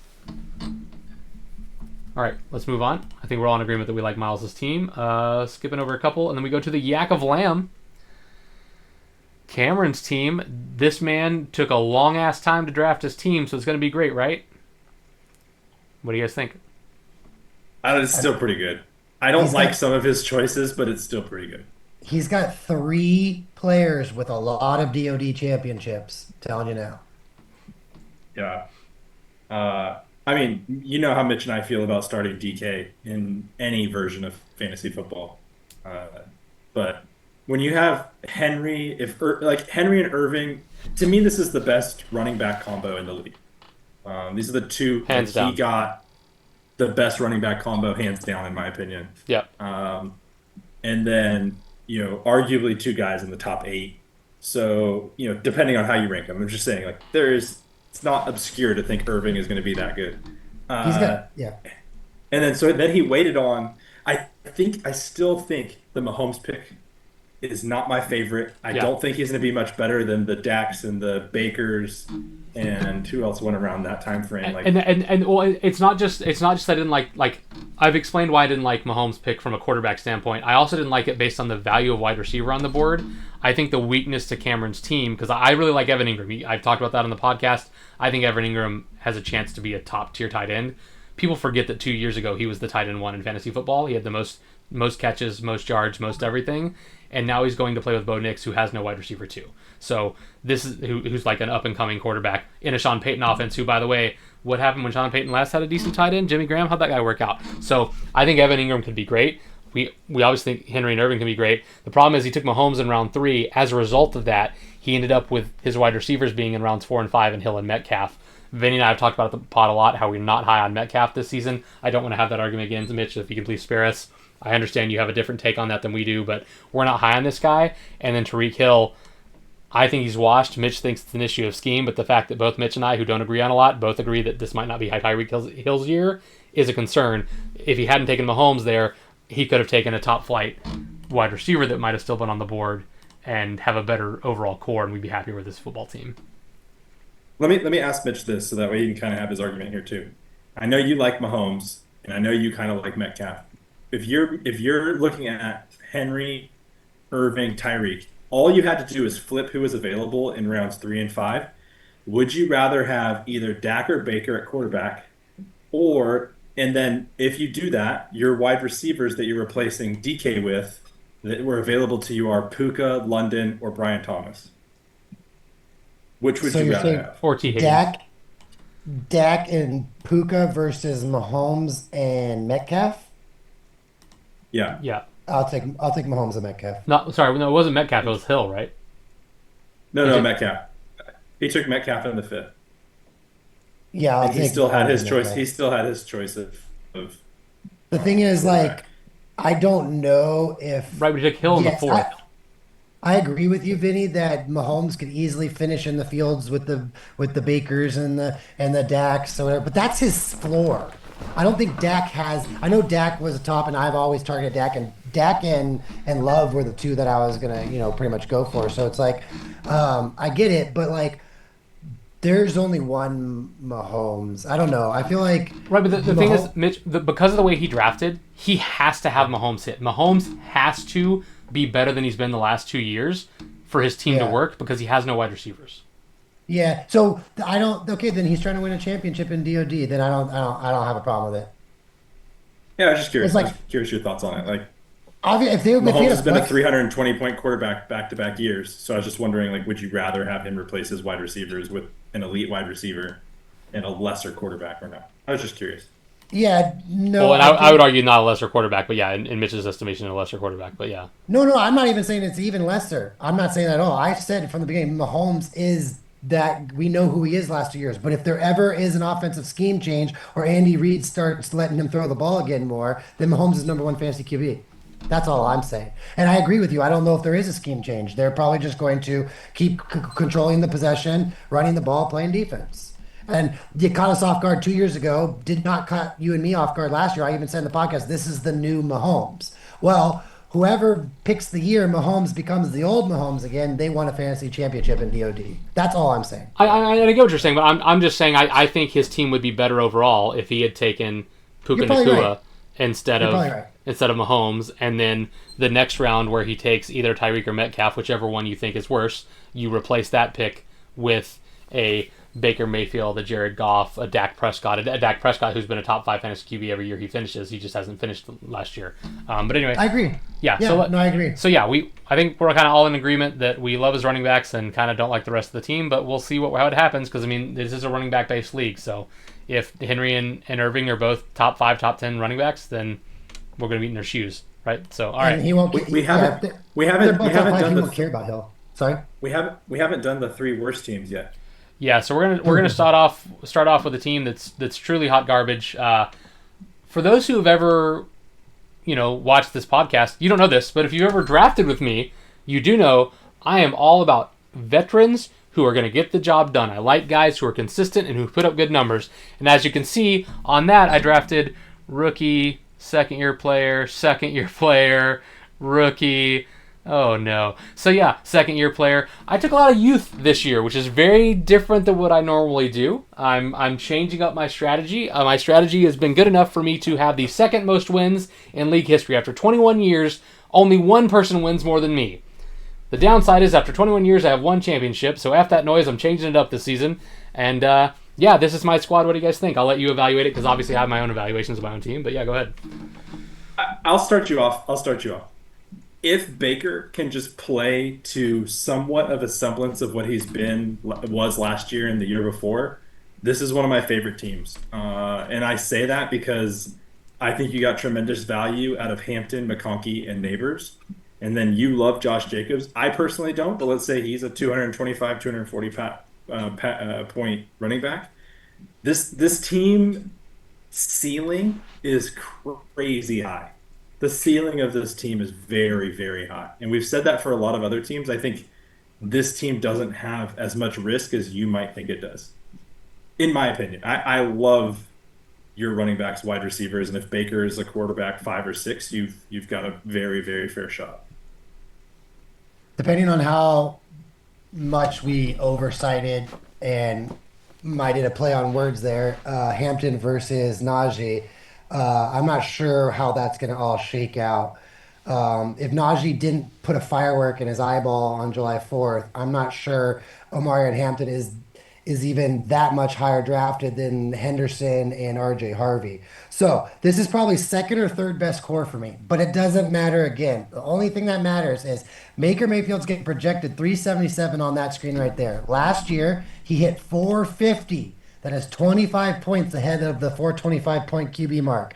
So as long as Baker hits 425, Alex might have the best chance at winning because again, you just need Josh Jacobs to hit the 250, 240, just like a Kyron Williams or Genty, and it doesn't matter the rest of your team. So now if you start evaluating the rest of your team, Hampton's got a lot of positive. Neighbors has got some of the most upside out of any player in the draft.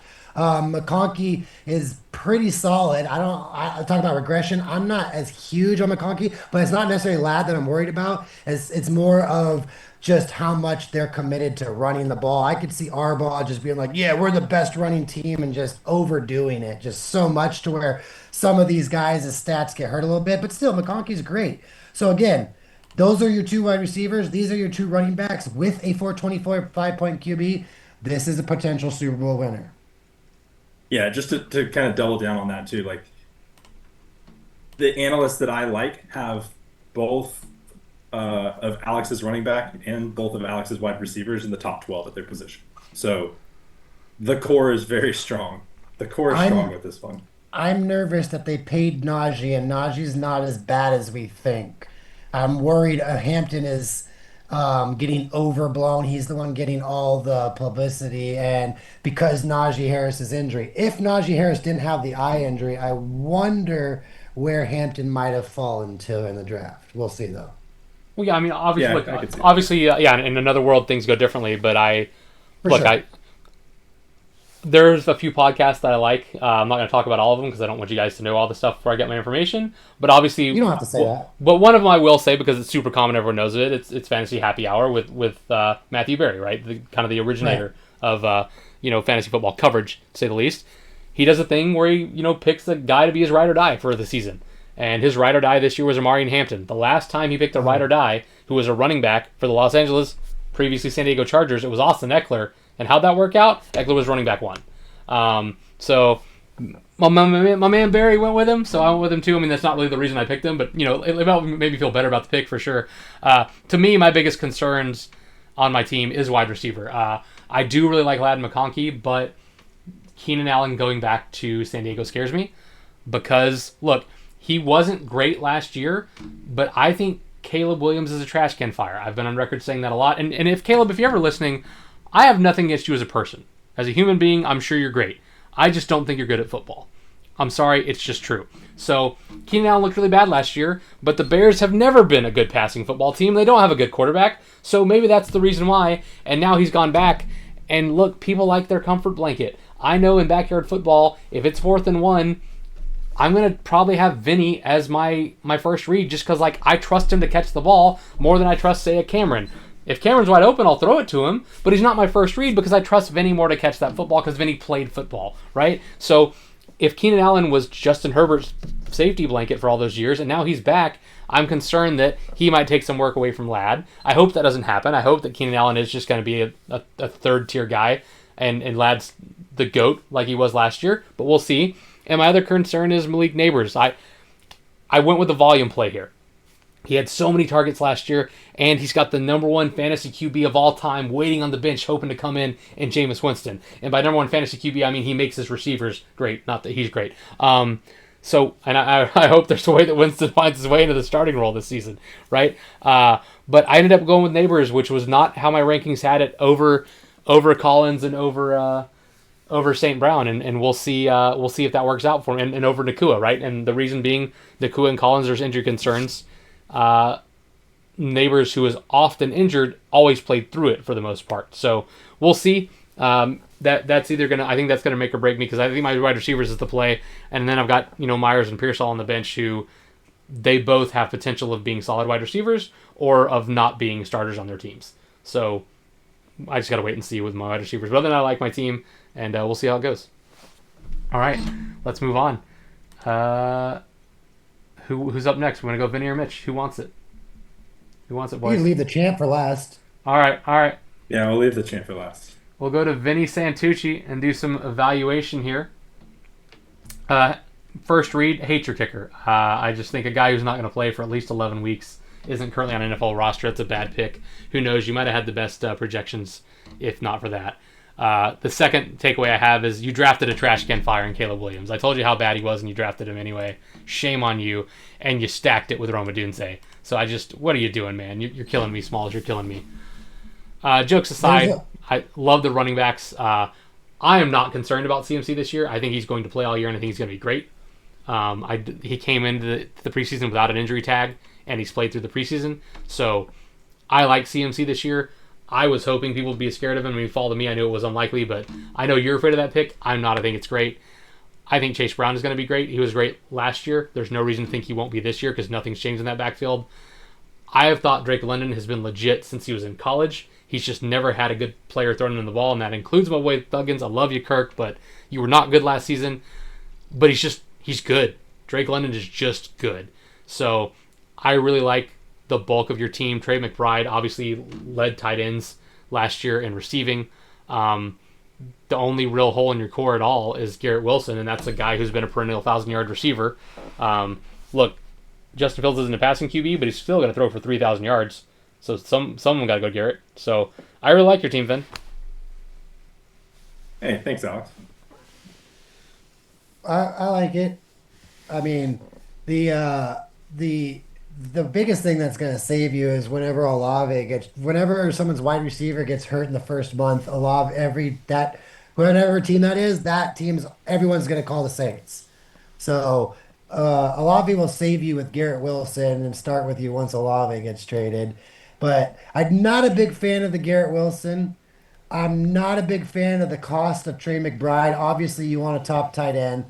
I am a fan of Dak, and I am a fan of Chase Brown.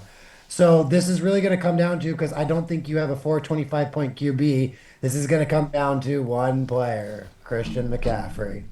Is Christian McCaffrey going to get 200 fantasy points like it's projected right there? I don't know if that's enough to put Vinny into a Super Bowl contending team. But if it's any type of Christian McCaffrey we've seen in the past, then this is enough. Then Vinny can win, because Dak and McCaffrey and Brown is enough in this league to put you through. I think Chase Brown might be one of the most. I think I have him rated at 8th overall, 7th overall running back. I have to look. And I think in our non-PPR DoD league, I think Chase Brown should have gone in the first round. So that's huge. So you might have the best running back duo. So again, if McCaffrey does hit closer to 300 instead of 200, I like this team a lot. But I'm not that. Look, I'm just gonna be honest, Vinny. In your division, Miles and Cameron's team might be a little bit more scary. But if Christian McCaffrey's a 300-point QB, then I'm looking at this team going, McCaffrey, Brown, that's scary. I don't want any part of that. So I think, unfortunately, because I don't think you have a 425-point QB, this is going to be McCaffrey make or break your whole team. Yeah, no, I respect that a lot. I'm not as scared of McCaffrey, and I know that I'll take a lot of flack for not backing up Robinson. But Yeah, I had whatever. London at my wide receiver too. I mean, backing up McCaffrey with Robinson. Yeah. And I'm of the belief that if McCaffrey goes down, I'm fighting for a playoff spot, right? Even with Robinson being sustainable, but like Mason starts to degrade, I don't think Robinson's that good of a running back. He was in a good situation last year, and he couldn't even beat out Eckler. So it's just one of those things where it's like, okay, you can take it or leave it, whatever. For sure. I personally don't think the draft could have gone much better for me outside of the fact that Austin snaked a couple of the players that I really wanted on some turns. So I would have gone Jackson Smith and Jigba over Dak Prescott if he fell. I was really wanting Nico or Puka to fall in round 3. Trey McBride was a snap draft for me because he was the last in that tier. And there were so many wide receivers still on the board that I felt like I would be reaching for somebody if I didn't take him. So I don't hate it. I've looked at this a lot. I honestly think this is the first year in DoD where I almost liked every single team, and you can just flip a coin at who's going to be really good and who's not. Yeah, injuries will Um, probably be a big part of this year's success. For you, like it's also like a little concerning. Like, it's just, yeah, I guess like, well, first of all, you're going to be able to join the Hate Garrett Wilson club with Austin and I after the year. That's guaranteed. Okay. But second of all, it's like McCaffrey gave you a championship, right? And then this could be the year he takes one away from you. So it'll just even out. And in the same sense, Lamar's given me one and take one away. This is the make or break year for him, for me. But the like you're not going to be mad at yourself if you have a bad year because Miss Christian McCaffrey is bad. Like yeah. it's not that So big of here's a my deal. thing too. Like I'm So not going to be mad because I think Drake yeah, London, in my opinion, is a top 6 wide receiver. So I'm most likely going to be winning that. I do I'm too. most likely going to be winning that battle against most teams. I think Chase Brown is the best RB2 that any team has. So I'm going to win that battle. And then I've got the number 3 tight end. So I think he's the I'm second best okay with RB2, having. but yeah. I'm because you like Bucky. I don't. I personally like Chase Brown way more than I like Bucky. I would I full would have taken disclosure, Chase I Brown. probably would have taken. Well, hold on, I'll have to look at my ratings, but yeah, go ahead. I don't know. I'm a big Bucky guy. So then I'm okay with Wilson in Yeah, my I had wide Bucky above receiver Brown. 2 slot because I feel like I will win a lot of matchups across the board. Does that make sense, Mitch? In he a wasn't league I do like wasted. He wasn't. also He like wasn't. also I do want to point out like Mitch, you talk about how you and Austin are in the Hate Garrett Wilson club. The reason you're in that club is because you drafted him to be your wide receiver 1. Vinny drafted Garrett Wilson to be his wide receiver 2. Over the last 3 years, in Garrett like the Wilson sixth has. round. I'm sorry. Oh, I was just saying, like, and I also drafted him in the 6th round versus like the second That's what I'm round. saying. You drafted him to be a wide receiver 2, so you didn't have to spend nearly as much draft capital on him. Also, over the past 3 years, and over that time span, he's had 3 different quarterbacks. Over the past 3 years, he is averaging 1,000 yards and 1,100 yards and 5 TDs a season. If you get 1,100 yards and 5 TDs out of your wide receiver 2, you're happy with that. So Last year, Austin took Tyreek Hill sixth overall. Garrett Wilson was his number two in the second round. So no, Garrett Wilson's been drafted as a number two most of the time. right, but I'm talking about But where you took him. He semantics. took him in the 6th round. I'm talking about like But he was he's considered to be a okay. potential wide receiver 1, but just happened to be drafted as his wide receiver 2 because he took Tyreek Hill. Okay, then let's go through the teams and look at the number two wide receiver on every team. And I probably got Garrett Wilson as one of the last ones. Mike Evans and CeeDee Lamb. Which number do you Well, no, want? Take your pick. that's the best wide receiver duo in the league. So T. Higgins and Terry McLaurin. I have question Nico, marks about Terry McLaurin after sitting out of all of Nico, camp. So do And I. all everything. right. I have big question marks Yeah. about The McLaurin. fact that you guys would take Garrett Wilson or McLaurin, fine. We'll take that for a different day. That's wild. We'll make a I pie didn't bet on hold that on. one. I didn't say that I would. Again, we're not talking about what. I didn't say I would necessarily take Wilson over McLaurin. I said I had question marks on McLaurin. Okay, but which one's a better number two fantasy wide receiver? I will take I a pie would. bet if you guys do Wilson. I think it depends on what you need. If you need upside, it's Terry McLaurin. If you need steady How Eddie, about it's Garrett Wilson Nico Collins or Jackson Smith and Jigba? Which number two is better there? and Oh, that's Jigba. clearly better in my opinion. Okay, so Puka Nakua, Devontae Adams. Garrett Wilson. I don't want 2 receivers on the same team. Okay, Brian Thomas or Marvin Harrison Jr. Oh, definitely Garrett Wilson. I think I think Marvin I Harrison. think Marvin Jr. is Harrison and not Garrett good. Wilson are closer than people think. Maybe, but I'm still taking Marvin Harrison. George Pickens or Jamar Chase? I'd probably taken Pickens. I wanted So, Pickens. So you know okay, that. AJ Brown or DJ Moore? There you go, Vinny. I'll give you your first Garrett one because I Wilson. hate both those guys with a passion. Yeah, but then Uh, he's also rolling out Brees Hall as the second running back. But and also, Mitch, Kelsey's I his want tight to end. point out again the argument that I'm making is if Garrett Wilson is an 1,100 yard 5 touchdown guy as a wide receiver 2, you're happy with that because you don't. Vinny didn't need to hit a home run here. He's got CMC. He's got the home run ball. He just needs someone who's going to put up decent numbers, and I think that's what Garrett Wilson's going to do. He's going to get you 7 to 8 points a game. And that's what you need. I'm telling you right now, in comparison to all the other number two wide receivers that are being started right now, we have Garrett Wilson ahead of one. We can keep Right. going. Well, no, Chris Sutton or you Amon have Ra. Garrett Wilson ahead of. I've chosen Wilson over a few of those. You have chosen. Chris Sutton or Amon Ra. Or Cortland Sutton, sorry, not Chris Sutton. Well, no, Cortland I Sutton or have Amon Ra. Sutton super high, so yeah, no, I'd Okay, take that too. so And I don't have something that high. So here's another one I might give you. But Jefferson and Ibuka. yeah, I'm taking Ibuka, I would Wilson take over Ibuka Ibuka. because I'm super high on Ibuka, but that's a Neighbors or personal thing. McConkey, well, I think that's one of the best wide receiver tandems in the league. Metcalf or Hill. I like. I Wilson definitely over like Metcalf. Wilson over both those guys. I'd take So him as a two 1 or on that three, team. maybe. So you have a bottom second half number two wide receiver. That's fine. I just said I'm okay accepting that because I have what I think is the best RB2 and a top 3 tight end. So I'm not losing very many battles to people across the board. All right, let's move on, boys. We got one team left to take a look at, and that is the defending champion with his new team, Mitchell Black. Vinny, I'll let you go first. What are your thoughts on this team? Is Rasheed good? If Rasheed is good, I think he supplants Terry McLaurin. I did not touch Terry McLaurin in any league this year. I hold out, start slow. He was another one that was completely touchdown dependent. If you look at his stats, he actually did not have a whole lot of yards last year. He did a lot on very few targets, so not my favorite. I think he's still very good. Don't get me wrong. I think you got good value out of him. Just not my favorite. RJ Harvey. It's the same thing. There's a lot of upside on this team, Mitch. I think Lamar, to me, was the clear number one quarterback this year. He's who I would have taken, so you got him at 3. I think that was great.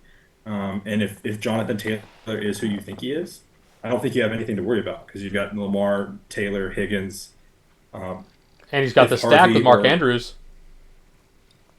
Yeah, he's got the stack with Andrews, who, as much as I hate Mark Andrews, is fantasy relevant tight end. So can I be fully apparent? It was a 6th round pick or whatever. I'm picking 66th or whatever, or 67th overall. I have a board of top 60, and every single top 60 guy was gone. And if I didn't take Lamar, I probably wouldn't have gone Andrews. But since my top 60 players were legitimately all gone, I was like, well, I have Lamar. I can at least do the stack. Otherwise, if I go Josh Allen, I don't go Andrews. So you're right. I'm fine with all the hate on Andrews. Sorry to cut you off. Go on. Actually, you know what's actually crazy? Would you say Terry McLaurin had a great year last year? Yeah, absolutely. I mean, wasn't he like 6th or 7th wide receiver? I'm confused. If he's top 12, he had a great year. Right. So he had a great year. Yeah. And you expect him to repeat that? No.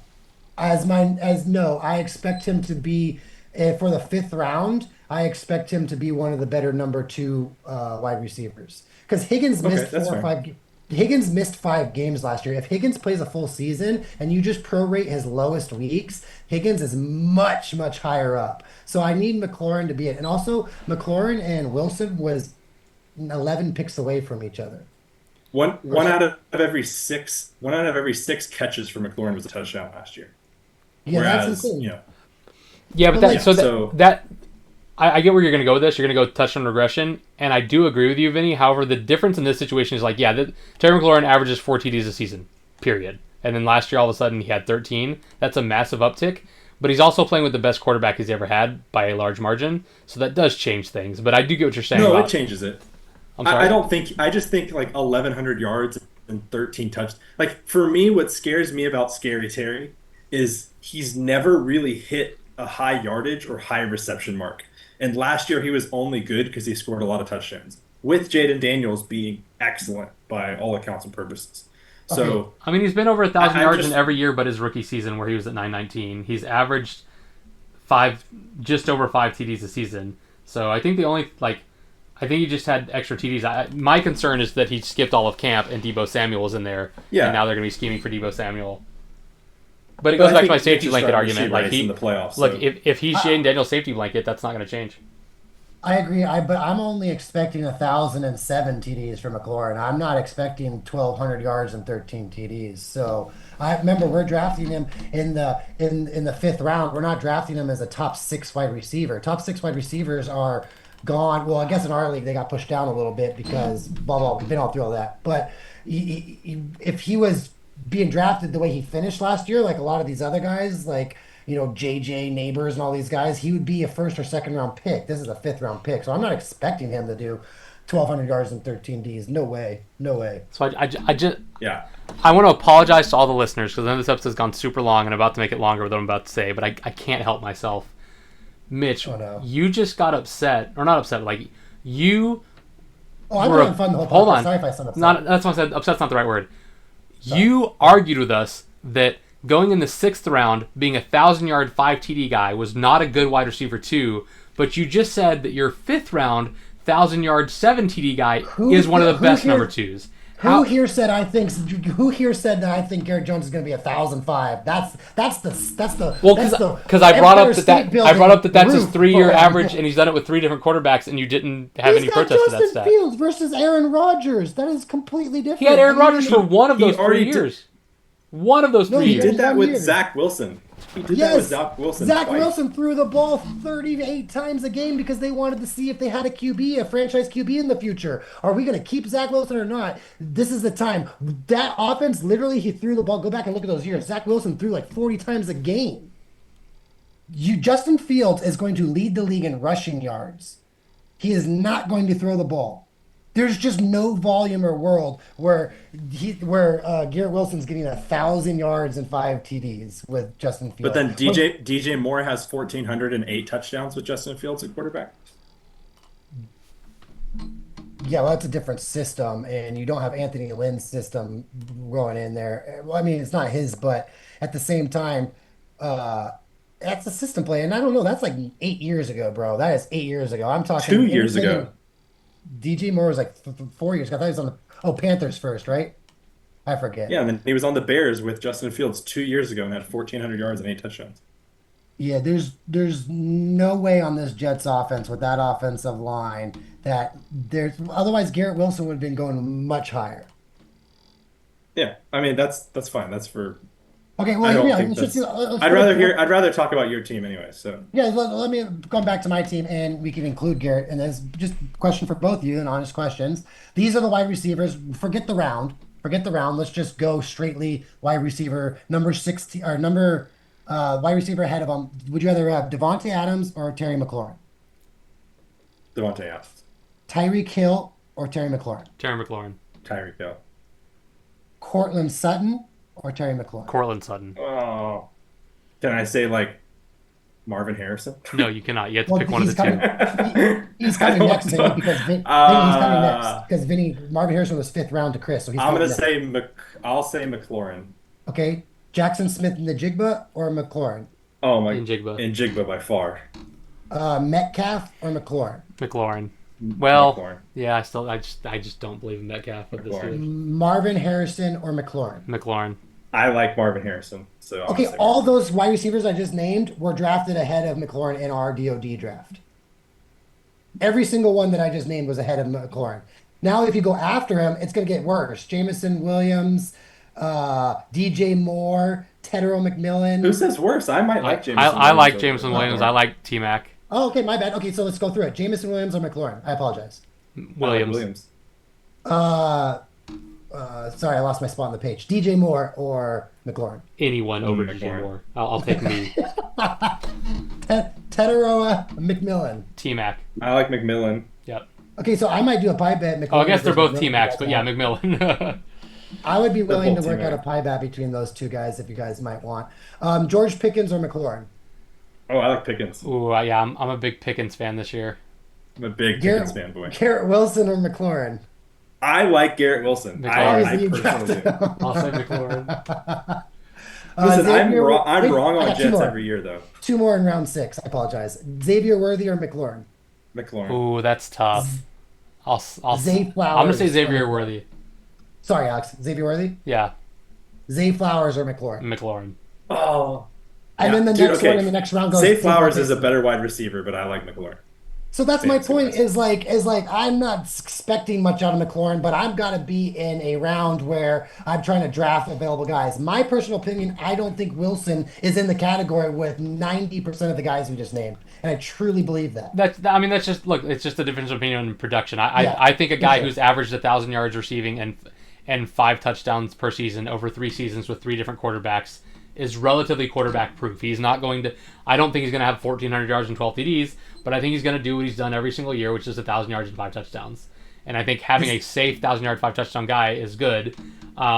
Yes, McLaurin I think has the potential to be better, but what was funny to me was you talked about how you're just counting on 1,000 yards and 7 TDs. Like, that's a great pick, but 1,000 yards and 5 TDs a round later is a terrible pick. That's why I laughed about it. Yeah. You obviously No, don't think but this, my- you don't think he's but going to my have point 1,000 is yards and that 5 guy- TDs, but that's That guy whatever. It's finished not a, sixth, but yeah. that guy finished 6th overall last year, whereas Garrett Jones has never shown the potential to actually be above that.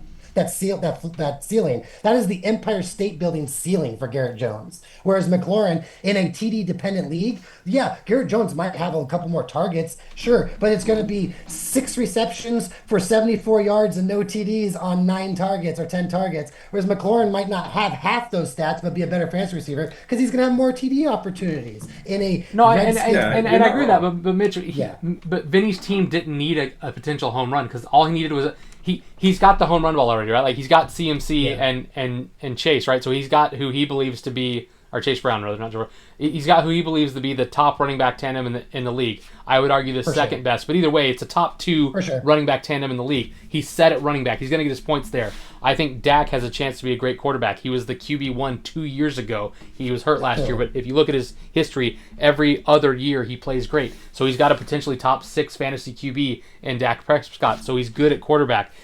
At wide receiver, he's got Drake London, who everyone and their mother thinks is going to be a top 10 wide receiver. So if he's a top 10 wide receiver, all you need from your wide receiver 2, and he's got the number 1 fantasy tight end from last year from a catch and reception standpoint, which was a top 2 or 3 overall. So like he is good at every position. So he only needs his wide receiver 2 to not suck. It's kind of like the team that we had, and this is going 20 years ago, but we had Priest Holmes and Jamal Lewis the year he ran for 2,000 yards on the same team. We didn't need our wide receiver, and Torrey Holt. We didn't need a wide receiver 2 to be any good. We just needed him to not suck. So we had Amari Toomer. Like he wasn't great, but he was like 1,000-yard 4 TD guy because that's all we needed. Hey, just don't suck and we'll win, and we did. I get that Tedero McMillan and George Pickens went right before, and you probably would have maybe gone one of those guys ahead of Wilson. I get that, so it's unfortunate that the league drafts as well as it does. But we just named like 4 guys that you would rather have, right? No, I'm not. I'm not arguing McLaurin versus Wilson. I personally think Wilson was underrated. The only point that I was trying to make when you were bashing Wilson is like if we squared up against your roster, I lose against Lamar Jackson. I think I win at every other position personally, except for McLaurin versus Wilson. Does that make sense? That's the only argument. We can call apples to apples on JT versus CMC, but the whole thing is like Alex said, I'm not hinging a team off of their number 2 of everything else, and it doesn't have to just be my team. If their number 2 wide receiver isn't super strong, but then the rest of their team is strong, fine. We do that with tight end every single year. You might have tight end 8. Were you the last person to take a number 2 wide receiver? Possibly, yeah. Okay, well then, if that's the case, then that's not. No, Miles.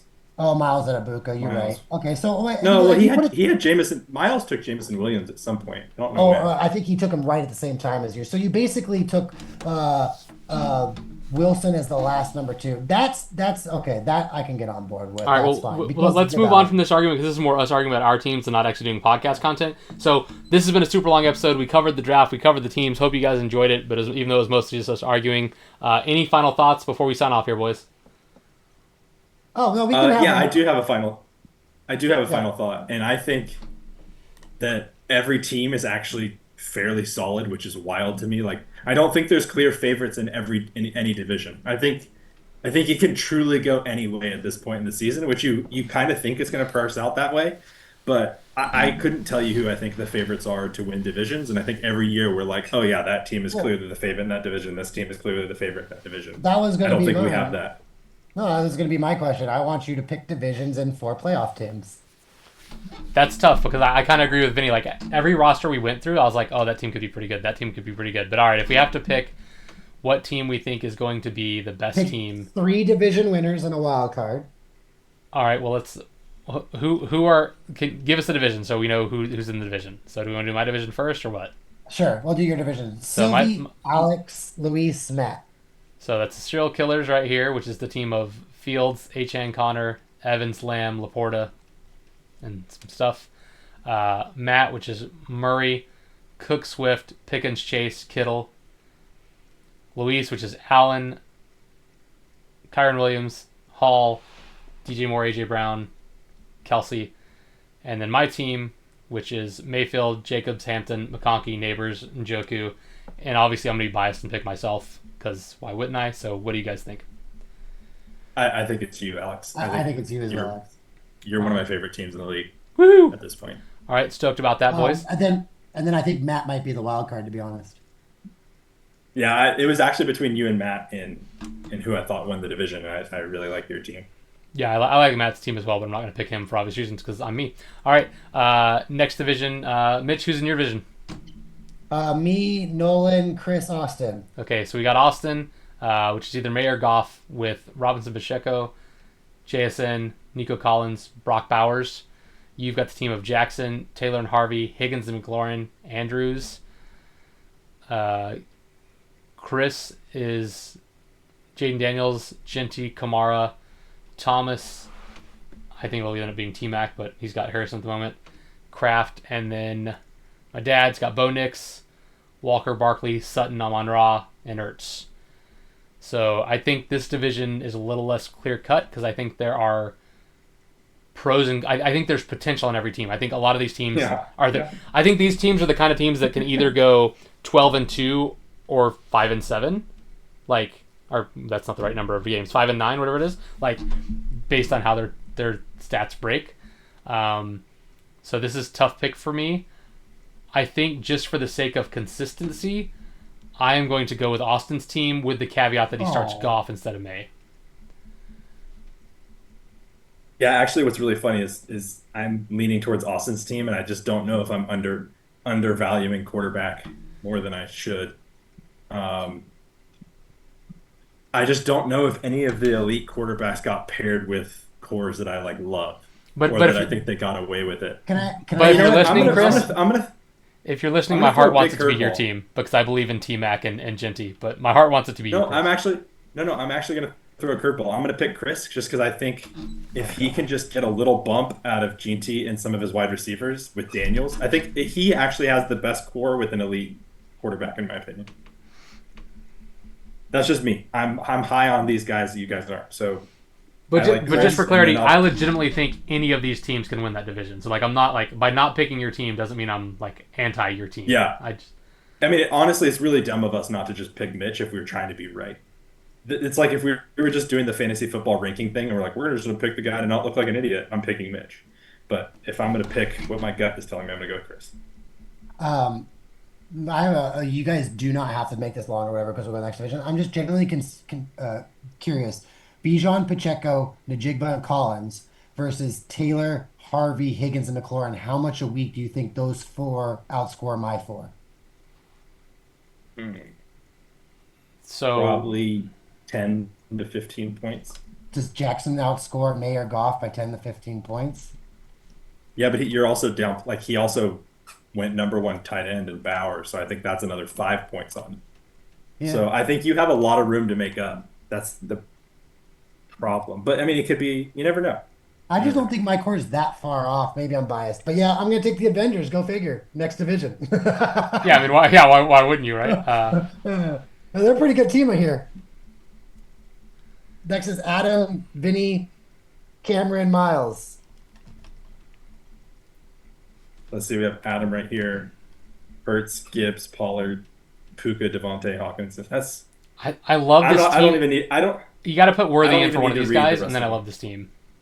I'm not even going to read the rest of them. I like Adam's team the best out of it. Okay, who are my other people here? In Breaks division, they're all down here. Miles, Vinny, and yeah. Well, it's not Cameron for the reasons I gave earlier. I just don't like his wide receivers. I really like your team, Vinny. I think it's super solid. I also really like Miles' team. And just, again, if you're listening, Miles, I know you think that I bash your team all the time because you're a wild card. I'm not bashing your team. I think you should have gone with, and I could be wrong, but I think I would have gone with Lamb over Jefferson personally, but I love the team in general. I really like your team, but I do think that Vinny's team is the most solid across the board under the assumption that Dak Prescott could go back to being the 380-plus point QB he has been in every year where he's completed the season. So he's got a number 2 wide receiver for the first time in his career. So I'm going to say that it's Vinny's team because I am confident in CMC this year. I don't have injury concerns with him like a lot of people do. Yeah, I like Adam's team the best. I haven't picked a wild card yet. I think the wild card, in my opinion, is down to me and Miles. But again, it's just all BS at this point because every team is so level. I can't wait till they do week 1 matchups because I am so fascinated to see The two best Like, teams what- are playing each other week one. I would Austin love- versus the Avengers. So. Who's playing the Avengers week 1? Austin. You know what we should do? Let's wrap the show and then we'll do it. Well, actually, we'll tease this. What we should do I for think next pick week. the division real quick though. What I'm we gonna should- pick Cameron. Oh yeah, sorry, yeah, you're gonna pick. You're taking Cam. If No, you you're look- not. If you look at Cameron, yes, I am. If you look at that team that has Mitch. the most, Mitch, yes, come on, yes. buddy. I'm picking Cameron. He's got a bottom half QB. He's got great running backs. He has terrible wide receivers. How's he winning? Because Derrick Henry's delivered 4 fantasy Super Bowl championships and could have delivered one last year, depending on who had him. And Tyreek Hill's the let me leader. ask you this. So I think this running back duo is just slightly better than this running back duo. What is your thoughts? Oh, I think Vinny's probably got the better running back duo. Okay, so you but- think Vinny's running back duo is better than Cameron? They're in the same division, so you think this running Yeah. back duo is better than that running back duo? Yes. So where do you think Cameron's making up the points then? I don't think there's much between Evan Ingram, McBride. I think there's not much between Mahomes and Prescott. And I think Metcalf and Hill can outscore London and Wilson, especially if Penix is bad.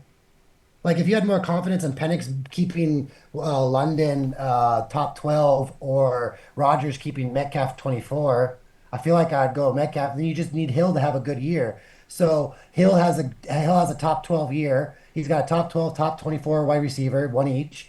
He's got 2 potential top 12 running backs. And then if Mahomes finishes closer to 400 instead of closer to 300, then what's the difference between Dak scoring 375, 400? And honestly, I was going to pick Miles this team just because of Burrow, to be honest. So Okay, so it was a troll. All right. Anyway, so the teaser for next time, the 3 of us need to go and review our draft review from last year and see how right or wrong we are based on how teams did. You know what I'm saying? We should go watch the pod from when we did the draft last year and see. Oh yeah. That way we can find out yeah. whether or not this analysis is actually worth anything. We're also going to try to do a not a mock draft, an actual draft, and draft a team for the podcast. Hopefully coming up before now the season starts. But we really have to end this episode. We've now gone for nearly 3 hours, which is insane. If you're still listening, you got to get more to do in your life, guys. But thank you so much for listening anyway, Delvers. Yeah, say goodbye, fellas. Adios. After this I draft, hope- it'll get more fun and light and be more generic topics and stuff. But this was the first time we were able to talk post draft and really give our true opinion. So if we did debate a little bit too much or those kind of things, I apologize. No worries. If you have to apologize for debating and you don't like debating, you didn't want to be here for it, you should find another podcast. If anyone's 40 episodes into our podcast and didn't think that Mitch, Vinny, and I were going to argue about something, they were not listening to the first 39 episodes. So peace out, everybody. Say goodbye. Adios. Hey.